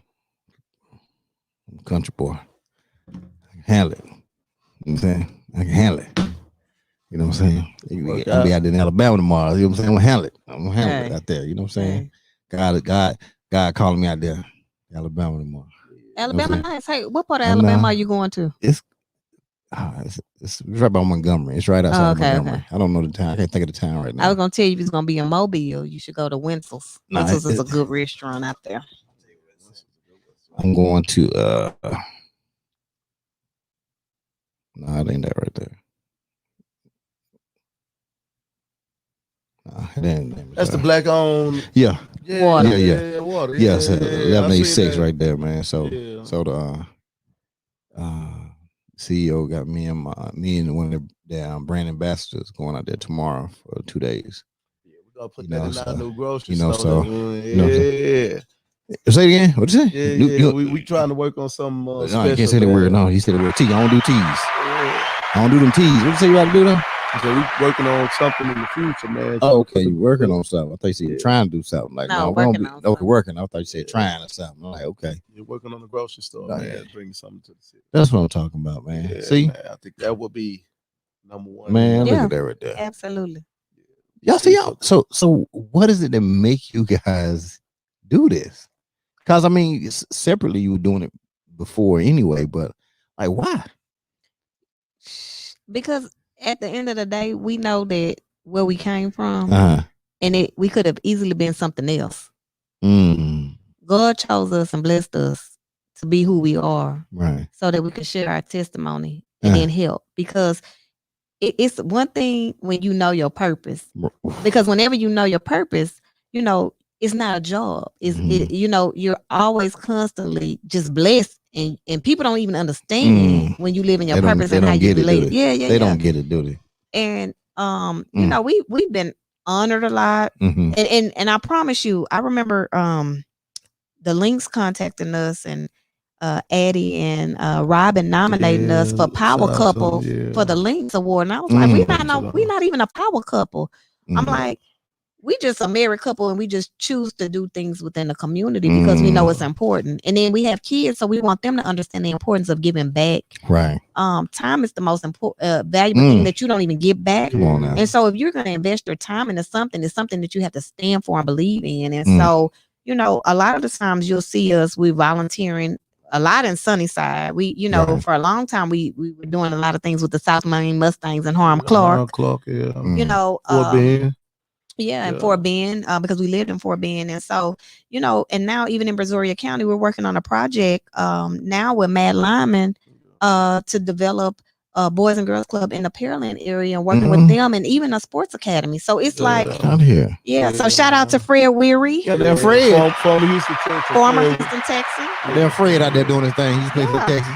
Fred is awesome. He's an amazing guy. He has his own little league, Shadow Creek Titans. Okay. Him and his wife doing him and his wife, Casey Weary. Casey, don't forget Casey. Casey, now you talking about Fred and Casey can't get no shout out. Yeah, now. I got to get Casey one of them right there. Yeah, she's a nurse. Yeah, she's a nurse doing her thing. First responder out here doing her thing. Front line doing it. Dang. Yeah, so it's being putting yourself around other people that are like-minded or trying to do things to be a positive influence in the community. Right. Even Devontae with the the app. patent. Yeah. So we try to align ourselves around people that's doing some amazing things. Right. Yeah. So like Devontae, just like one of the first African Americans to develop the social ring. The social ring. It's on and have a black female. His wife, and it's actually his wife. His wife on the app. Yes, indeed, man. And so they use it on Clubhouse. So that's how it got started. So he was on Clubhouse, and so they had where people were putting the bands around their profile picture, and so you want to dress yourself up when you go on there. And so he created an app, social ring, and where you can edit your profile. Yeah. In fact, he came into the room for Wake Up Houston.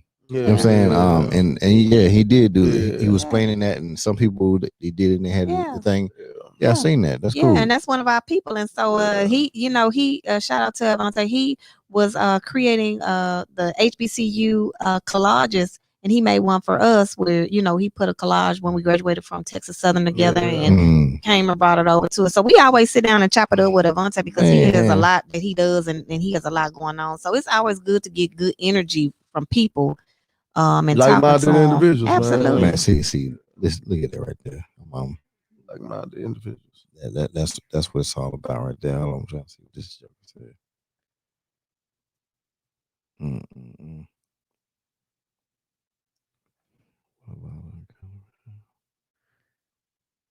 Walking that much. Walking down. I know he said when he said water bottle and comfortable shoes. Yeah. You're gonna be doing some work. Oh no, I do that anyway. I can do that in any kind of shoe. You know what I'm saying? It don't even matter. Work don't bother me. That's for sure. That work game be too easy. You say you 9, man. You ready? You know what I'm saying? Too easy. We do that eyes closed. Work. They cannot work me. Rough sack in Kuwait. What's that? Rough sack in Kuwait. Nah, you know rucksack. You said rucksack? Rucksack. Your rucksack. Who? Your backpack. Rucksack. Oh, ruck. Oh, okay. You said, ruck. R-U-C-K. That's what we got a rucksack. Okay. Oh, no. What kind of rucksack? The helicopters. I'm a Black Hawk guy. So nah. You just shout up all night. That's all. That's it. You wouldn't know Chinook. No, he's a black cop. Black Hawk. Yeah. So like I was a Tango. So Tangos are Black Hawks. Uniforms are Chinook guys. Romeos are Apache guys. What the other helicopter? The Sierras, they were the 58s. Okay. So you're whatever the letter that you just that. So let me ask you this: what about the what's it called, the Sherpa, the thing that go like this? Oh, the Osprey. Yeah. So those are the Marine guys. Okay. The Marines. Yeah. All right. So they have those. Learned a little bit today. You know what I'm saying? A little something right there. Okay. Yeah, they cool though. So you was flying? Were you flying these Black Hawks? I wasn't flying. I wasn't a pilot. Okay. I was a crew member mechanic. So I was a mechanic. Okay. You know what I'm saying, but we call it crew chiefs. Yeah. Man, check this out. I remember riding the Black Hawk one time. He almost fell out. Man, so the dude that was in the windows, bro, that's me. Yeah, but I almost fell out one time. Because he didn't have a seatbelt on. Come on, man. They check you. They check you. Bro, they checked everybody. So fast. They checked everybody else, but they checked mine. But they pulled out so fast. Hey, look, I'm in the seat. So I got one strap on and the rest of the straps, just boom, boom. You know what I'm saying? They flying out. And the guy, he got the nerve to bag that. Ooh. So we flying through the buildings. Yeah. I said, man, this fool here trying to kill me, man. Oh, man, that was that fun, man. You know what I'm saying? That's the fun stuff. That's the fun stuff right there. Nah, man, that wasn't fun at all, man. I said, man, what this guy doing to me, man? That was practice, man. Cause you know you got to practice. So when you're going through them towns, them cities, you have to come in there like this. Yeah. You know what I'm saying? You got to be hitting them buildings and tear them up.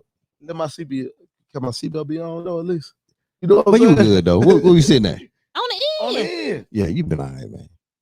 You was good. Man. You was good, man. All you needed the bottom was on. You good. You didn't need the ones on the shoulders. You don't need them. For real. You just need it right there. You don't I don't think he had that bottom strap on though. And I had the one right here.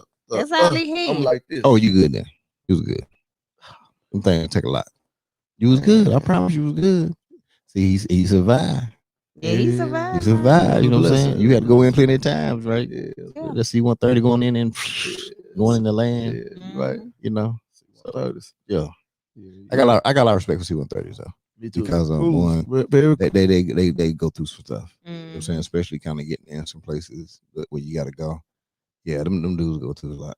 So smooth ride. I had to get them respect. Yeah, very smooth ride. You know what I'm saying? Get on the plane that big too. Yeah. I rode a C-130 with a number of Humvees on it. Yeah. Get on them C5s and C10s, some C5s, and throw some helicopters in there and be in there forever, 17 hours straight. I had an air refill, and they listen, just in there. I never did that. Yeah, man. Shoot. I never did that before. Sleep forever. Just go to sleep, man. Seats ain't that comfortable though. You sitting? Nah. No, we be on the floor. We be inside the helicopter. Okay. Yeah, we just be chilling. Yeah, that's how we gotta do it. That's how we gotta do it.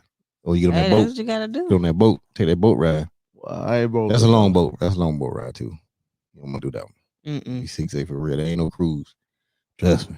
It'd be ugly. But you know what's crazy?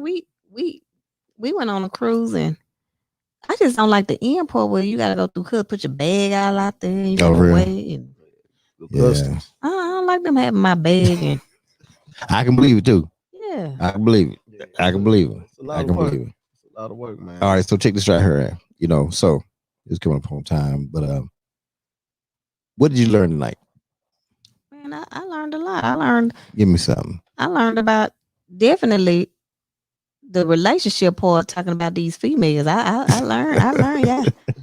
I'm gonna try to be on time. I ain't gonna lie to y'all. I'm gonna try. Yeah, I'm gonna try to be on time. But I just felt like with the female situation and the male situation, I guess with transparency, I respect that. But I think it goes on both sides. True. And it does. Ways, and it does. So and it does. Yeah. Okay. What you learn tonight? Man, I learned a lot, man. Just the female's perspective on things. And not just that, just learn something about the military and the different lanes and stuff like that. Learn that. And just have an opportunity to engage with you, my brother, and seeing your authenticity, man. That's a blessing to me. You know what I'm saying? Keep it up, bro. Hey, we're gonna try to keep it up now. Yeah. You know what I'm saying? No, I said try. We're gonna keep it up. There ain't no trying like that. You know what I'm saying? Was the experience okay? It was wonderful, man. It was wonderful. I'm just a country boy. It's just me and my corn now. Listen, I'm gonna make sure you get that corn. You know what I'm saying? For It's real. gonna be I know y'all seen them eating my corn, man. I'm telling you that I did tell him to get the corn for that. Yeah, right you there. did. You I did. told You him to just do didn't. it. You know what I'm saying? They ain't But put it down. it's on me though. But I can't blame nobody else. It's on me. You know what I'm saying? So. No, but it was a good experience. You know, we had a good conversation with the photographer. She's from Louisiana. Okay, she from the Lou right there. Shout out to Trust. She doing big things at the LSV. Yeah. She doing big things. You know what I'm saying? She a Grambling girl. Yeah. She sure is Grambling. HBCU. She definitely Grambling. You know what I'm And saying? then she's going to try to get. Oh well, she's She going to get into TSU Law School. She will be in law school in January. She will be up in January. Yeah, that's a blessing. That's a blessing.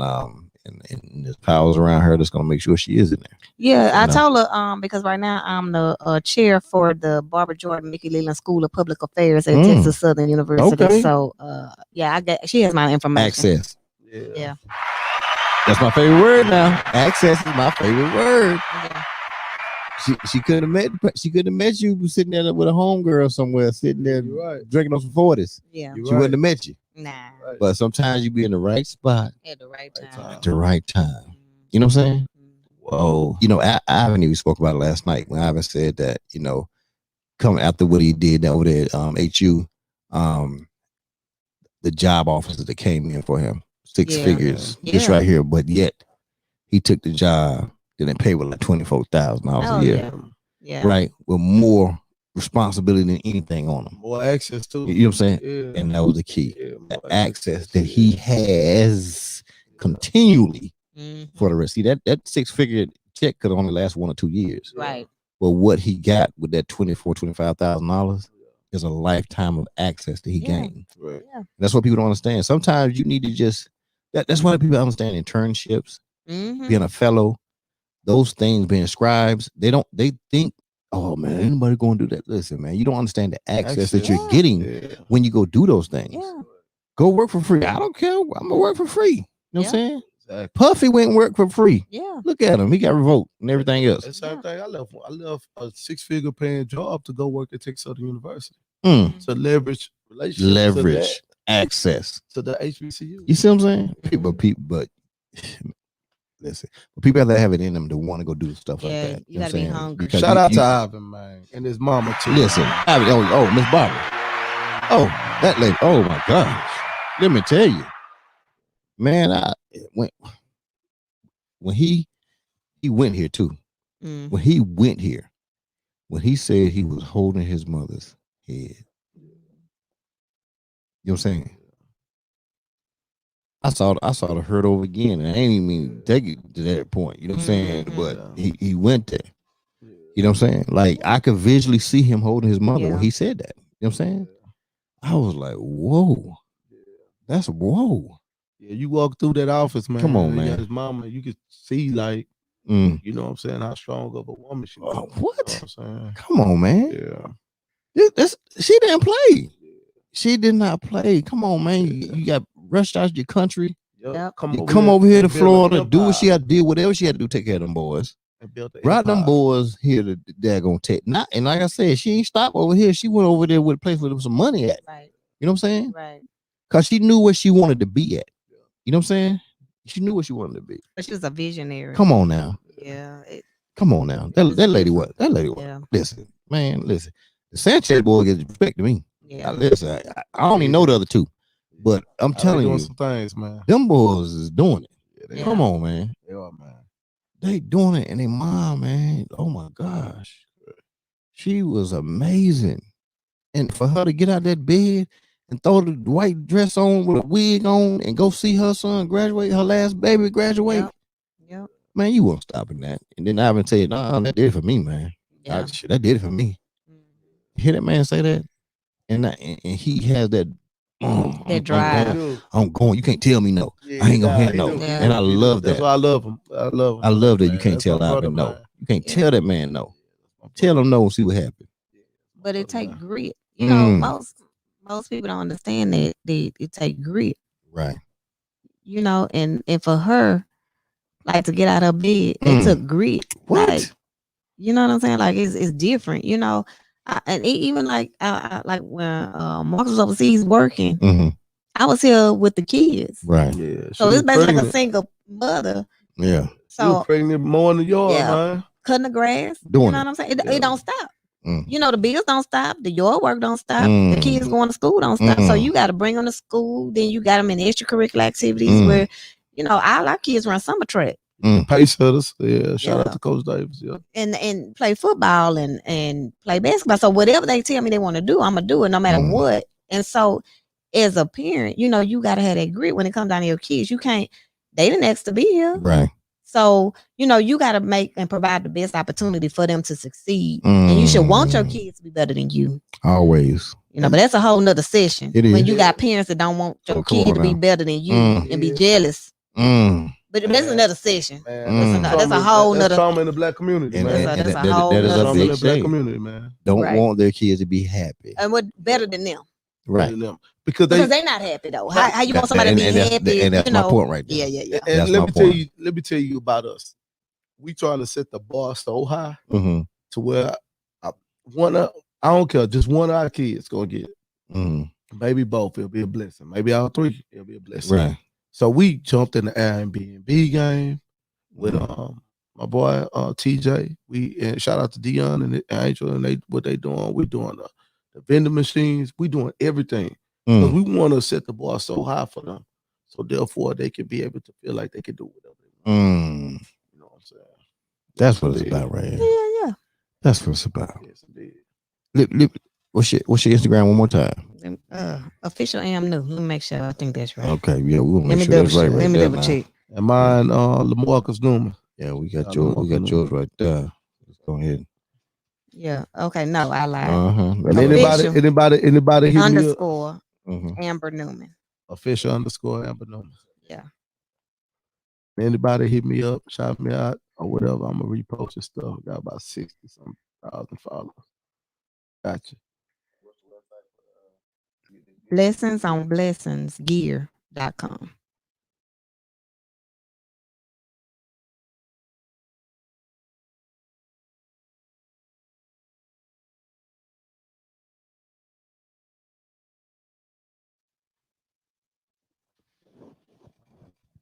All right, don't worry. That'll be up on all the next shows. You know what I'm saying, streaming across the bottom to make sure they get that blessingsonblessingsgear.com.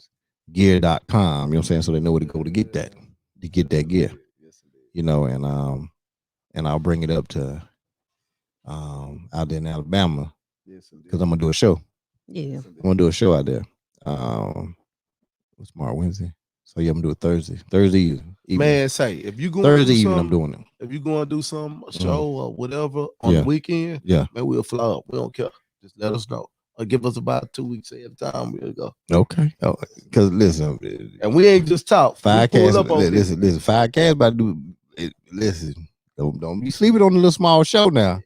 I know y'all think it's small, but 5Cast but 5Cast is out there in the streets right now. Yeah, but listen, it's not small. Because your vision wasn't small. Sure would. You know what I'm saying? So it took you to start it, but it's gonna be bigger than you because what you're delivering, the experience that you're giving people, right? You're exposing people to a lot. Like us having just general conversations about different things. We don't know who it impact or whatever they are going through. That maybe they listen to something that we said or whatever, and then it's just a blessing that you had the vision to start this, that you wanted to do something. So you a visionary too, because you know that what you're doing is more than you. Right. It's not about you. Right. So at the end of the day, it's gonna be blessed anyway, because you already knew that it was more than you. You know, it wasn't about you. You're right, and it's on another level. It is, and I can really say it without saying it. It is. Yeah. You know, and that's why I try to tell people in the beginning, like, yo. I tell people all the time, hey, don't get caught up in numbers, man, because it's about the right people. Right. It's about the right people. Yeah. The right people, you having the right access. Right. And for people to be able to see something, and it can be just that small moment, that 30 seconds that somebody can catch and be like, oh man, okay. Yeah. They doing that right there. Okay, cool. Yeah. All right. Yeah. So, any last words you want to say? Anything you want to put out there, you know what I'm saying, please do. You know what I'm saying? I'm asking you whether it's with it being CEO or the foundation. I'm gonna say, even with change happens, on the good life, outcomes, what we doing now, we'll be advocating on behalf of expanding health care, pipeline, high school, the prison pipeline. Yeah. We'll be advocating on that. So y'all make sure y'all reach out to change happens on that with me and Amber. You know, anytime y'all got ask questions about the Airbnb game, the vending machine game, maybe you want to 501c3, you're a little league organization, you want a 501c3, reach out to Amber Newman, you know what I'm saying? So therefore, she help y'all get y'all up and running. If you even thinking about doing a nonprofit, let's partner. That's me now.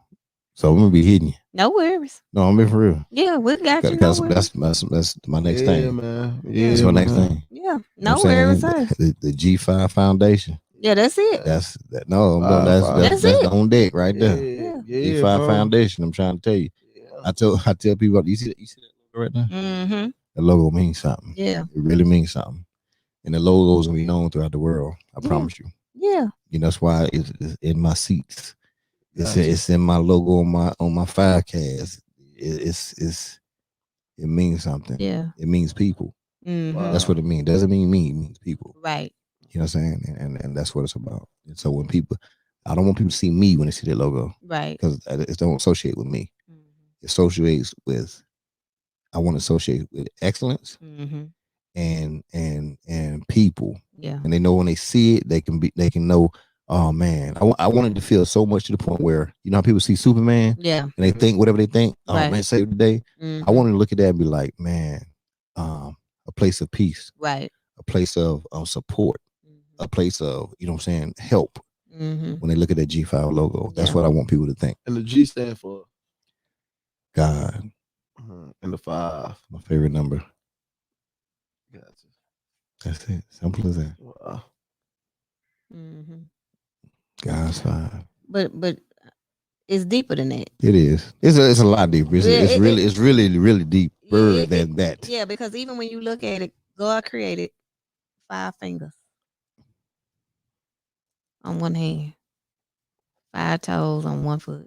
5 different elements. Yeah, so it's deeper. If you see you didn't see my merch yet. When you see it, you look on the right sleeve. What you're gonna see on there, you're gonna see 5 fingers. Yeah. And I didn't even see it. 5 skeleton fingers. You gonna see on the right hand. And I didn't even see it, but I just know that you felt that right there. Yeah. No, it's deep. It's deep. Yeah. No, that's really, really deep. And so I get it. No, whenever you ready, you just let me know. And listen, we're lock and low to get this nonprofit underway. So you can. Yeah, honestly, and I'm not just saying this because it's right here. I'm honestly thinking I think something's gonna go down between tomorrow and Thursday. Okay. Honestly, it's something. You know what I'm saying? Because this is really me going out here. I really think it's about God. Absolutely. Honestly, the way this whole thing set up, and that's just being honest. Yeah, you know what I'm saying. And so, I think I'm going to receive something. You know what I'm saying? Yeah. Why you going? See how it all kind of played today. That's crazy. You see how it played today? Yeah. But when you're you gotta look at everything. Yeah. The way this whole thing played out today when I stood that corner. And because we weren't supposed to come today. Right. We weren't supposed to come today. Yeah. But you see. Yeah. And then I said, you said what you said, and I said, yeah, gonna answer. And look where I'm going tomorrow. Yeah, absolutely. You feel what I'm saying? Yeah, I know. But I already knew. Yeah, I knew it. Yeah. You know what I'm saying? Yeah. Deep. That's you know deep. what I'm saying? That's deep. And so I tell you you. Don't turn back and watch this as a reminder. It's a blessing, man. It's a blessing. I know. It's cold right there. That's cold, man. That's cold. I'm telling you, that's cold. That's cold. It's big. You know, and one of the things he did say was he was saying some stuff that just like I was saying it. You know what I'm saying? I was all when I even got into this whole thing of even just doing a podcast, it was like I didn't know why I was doing it. Because I never even thought about doing a podcast ever. But it was a movement. I knew it was a movement. You know what I'm saying? And it has, not in a bad way, it's consumed my time, which is the most important thing that we have. Right? Yeah. So I take it if he wanted to consume the most valuable thing I have. See, most people would think it's money. You know what I'm saying? But he's taking my most valuable resource. Right. And he's consumed me in something to the point sometimes, like, I'm not gonna lie, sometimes I'll be at this building and I'll just be down here. I might be in this building for 2 days. Literally. 2 days. Won't leave, won't walk out the door. I wouldn't know if it rained. I wouldn't know if anything because I'm doing things and I'm talking to him. You know what I'm saying? And I would literally would not leave this building for 2 days. You know, and I love it. And it's honestly, I'll be talking to the building. Yeah. You know what I'm saying? To keep peace. And so when people walk in here, I want them to walk in here and feel something like it's so welcoming. Yeah. You know what I'm saying? And I hope y'all felt that when y'all walked in here. Yeah, You know what I'm saying? Absolutely. You know, and it seemed like every time people come in here, they're like, yo, what is it like? Yeah. Just comfortable. They lose track of time. Yeah. You know, and this, you know, is him. Yeah. You just comfortable. Real talk. Yeah, you it's just a comfortable setting. And then you and even like you just having a conversation. It's not where you're just, you know, saying, oh well, let me ask you. It's just like you're asking, but then it's like it is more deeper, and then you're able to dig deeper into those things because it's genuine. It's not it's you know, it's not where it's staged. It's just like, hey, you know what, and really and I'll tell you, keep it real. You know, when you talk, you say, hey, I want y'all to, you know, come on, y'all, you know, I love to have y'all. Okay, cool. And that conversation, you say, okay, well, you know, we're gonna get some dinner, we're gonna do this, we're gonna do that, and we're gonna just sit down and talk. I don't want to really dig deep with y'all on this. I just want to see if y'all like, well, okay, no problem.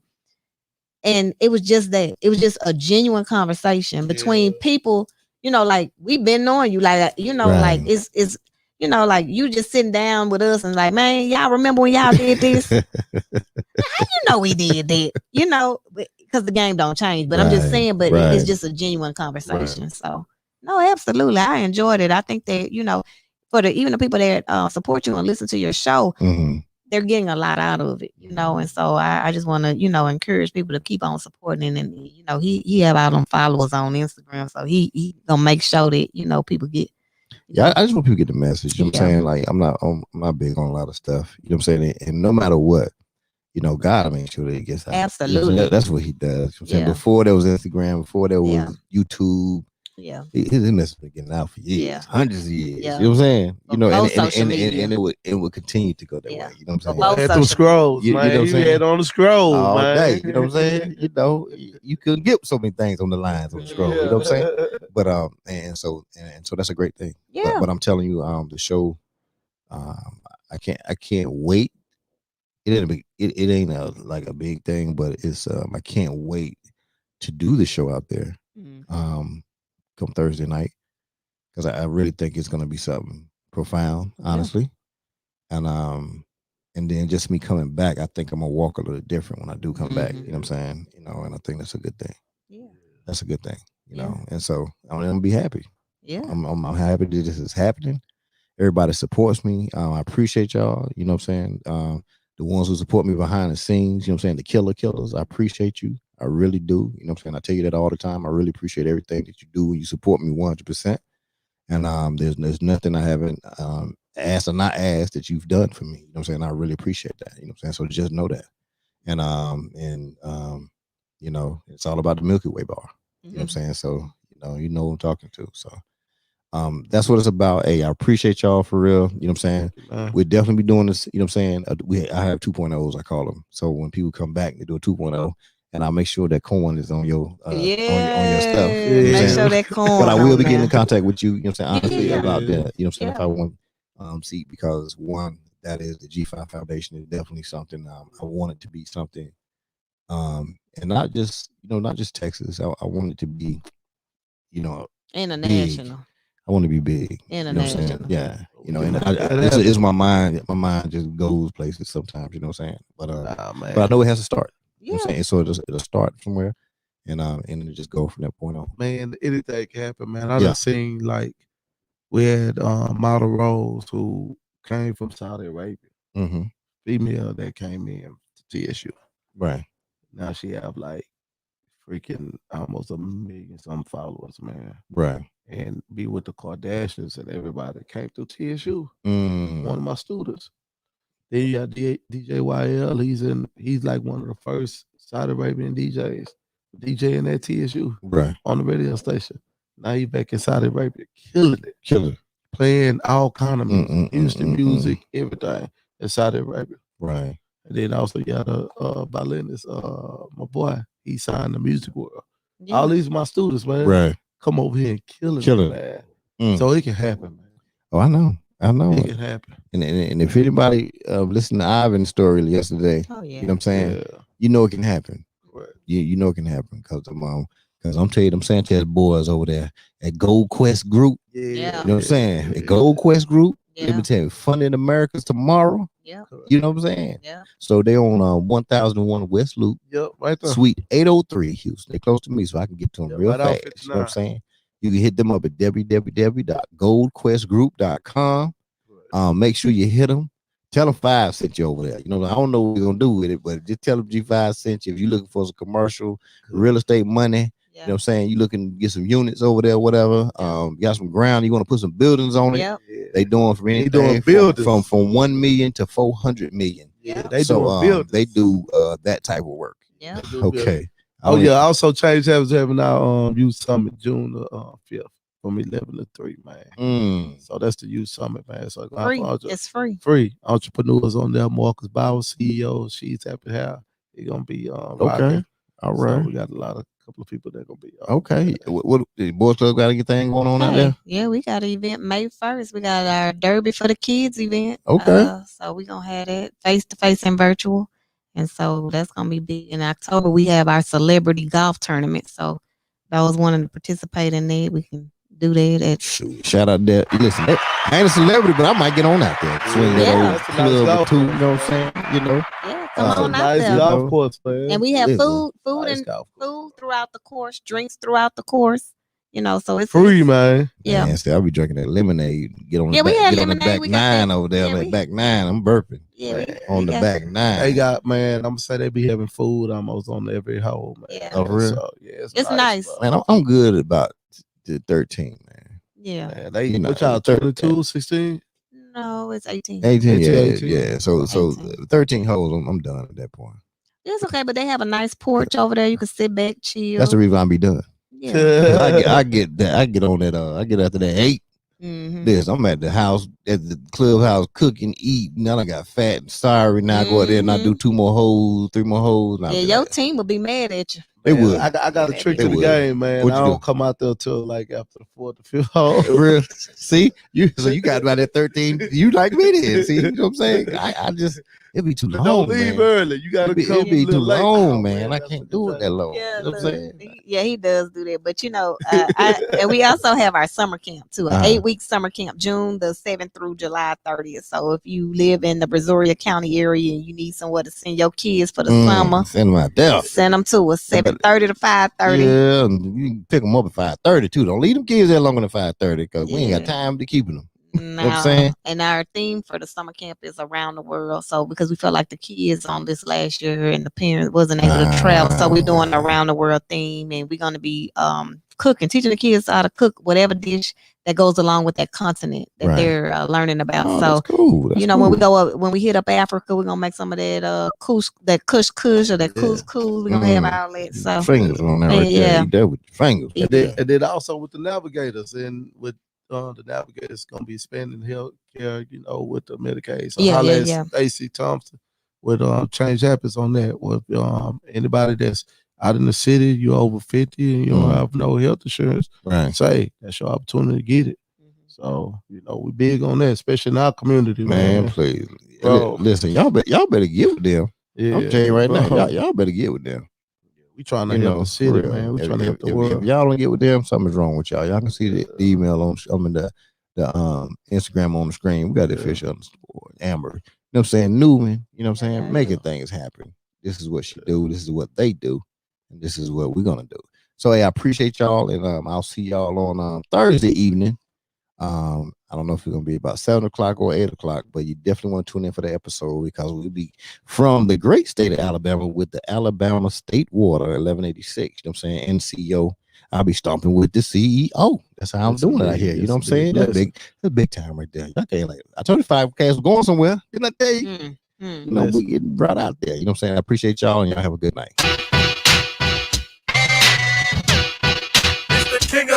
back, baby. Take, yo. Take, everybody take, yo. Come on, take, yo. To the take, yo. Everybody take, yo. You got to speak to me, bitch, I don't give a fuck. Give you a jab to the nose and make you say what's up. I'm in the club, nigga, tuck with the long barrel. When the music stop having singing, not Christmas carols. People hate me, man, I really do know why. They see the wings on my back and they know I'm gon' fly. So what the fuck's supposed to do? Just try to please people. Got my NDK crew family and I don't get people. Remember, used to put newspaper in my tennis shoes. Used to walk around in them tennis, the mini shoes. For party nigga, I was too thugged out for that. Never told all my enemies I couldn't be a rat. But niggas told on me, nigga, they got it in return. Now in they mama's living room in a nice earth. Fuck you, your whole crew, bitch, cause you gon' get caught. Blow your brains out in your lap, now hold that thought. Motherfucker, stop pretending of a new era. Say we'll get in it, poppin' nigga, cause it's so clever. We can drink what? We can drink what? We can drink what? We can drink what? We can drink what? We can drink what? We can drink what? We can drink what? It's 5 o'clock. It's time what? I dig into my pockets, pull out my car keys. We can drink what? We can drink what? Take, everybody take, yo. Come on, take, yo. To the take, yo. Everybody take, yo. You got to speak to me, bitch, I don't give a fuck. Give you a jab to the nose and make you say what's up. I'm in the club, nigga, tuck with the long barrel. When the music stop having singing, not Christmas carols. People hate me, man, I really do know why. They see the wings on my back and they know I'm gon' fly. So what the fuck's supposed to do? Just try to please people. Got my NDK crew family and I don't get people. Remember, used to put newspaper in my tennis shoes. Used to walk around in them tennis, the mini shoes. For party nigga, I was too thugged out for that. Never told all my enemies I couldn't be a rat. But niggas told on me, nigga, they got it in return. Now in they mama's living room in a nice earth. Fuck you, your whole crew, bitch, cause you gon' get caught. Blow your brains out in your lap, now hold that thought. Motherfuckers, stop pretending of a new era. Say we'll get in it poppin', nigga, cause I'm so clever. You can love me, you hate me, nigga, but I'm still with it. G5 legacy never ending, bitches don't pretend. This is the beginning of a new era. Say we'll get in it poppin', nigga, cause I'm so clever. You can love me, you hate me, nigga, but I'm still with it. G5 legacy never ending, bitches don't pretend. This is just for my killers who just straight up murder. Leave you in the sewer dead just like a nigga turtle. I got connections with the real fucking black mob. And I'm trying to get it right for my man God. So anytime I don't believe me that there's no problem. Niggas will torture your ass, you wish they fucking rob you. Menace to society, that's my favorite one. Desert Eagle 50 caliber, that's my favorite gun. My nature willing, yes I'm gunning for the fucking dome. You the homie kid cause you always running fucking home. MBK got a boy, your house will clap it up. I run my mouth like a big booty bitch, I can back it up. Try niggas on pickups just like they did in Jasper. Keep fucking around, your new friend is gonna be Casper. You gon' be in the casket, people trying to coffin on you. So many hoes, ain't taking can't play golf on you. Motherfuckers, stop pretending of a new era. Say we're getting it poppin', nigga, cause I'm so clever. You can love me, you hate me, nigga, but I'm still with it. G5 legacy never ending, bitches don't forget it. This is the beginning of a new era. Say we're getting it poppin', nigga, cause I'm so clever. You can love me, you hate me, nigga, but I'm still with it. G5 legacy never ending, bitches don't forget it. Fuck that shit, boy, I'm tired of being nice. White shit in your head, this mic is not my fucking lice. I keep the termites fed like a pistol, stay with some lead. Like Marita, dog, stay with some bread. I lived in the trailer, not no projects. It's still got but you wouldn't run on my set. I kill niggas, dog, and also I kill time. Tell out my snitches, head to fucking moms. Niggas tell on me, goddamn, they drop the fucking down. Your brains are gone, now you out of your fucking mind. And niggas know I fight you, bitch, young bitch, stop. But they don't fucking understand to get the bitch to that head, that gun clap. Niggas stop beginning of a new era. Say we're getting it poppin', nigga, cause I'm so clever. You can love me, you hate me, nigga, but I'm still with it. G5 legacy never ending, bitches don't forget it. This is the beginning of a new era. Say we're getting it poppin', nigga, cause I'm so clever. You can love me, you hate me, nigga, but I'm still with it. G5 legacy never ending.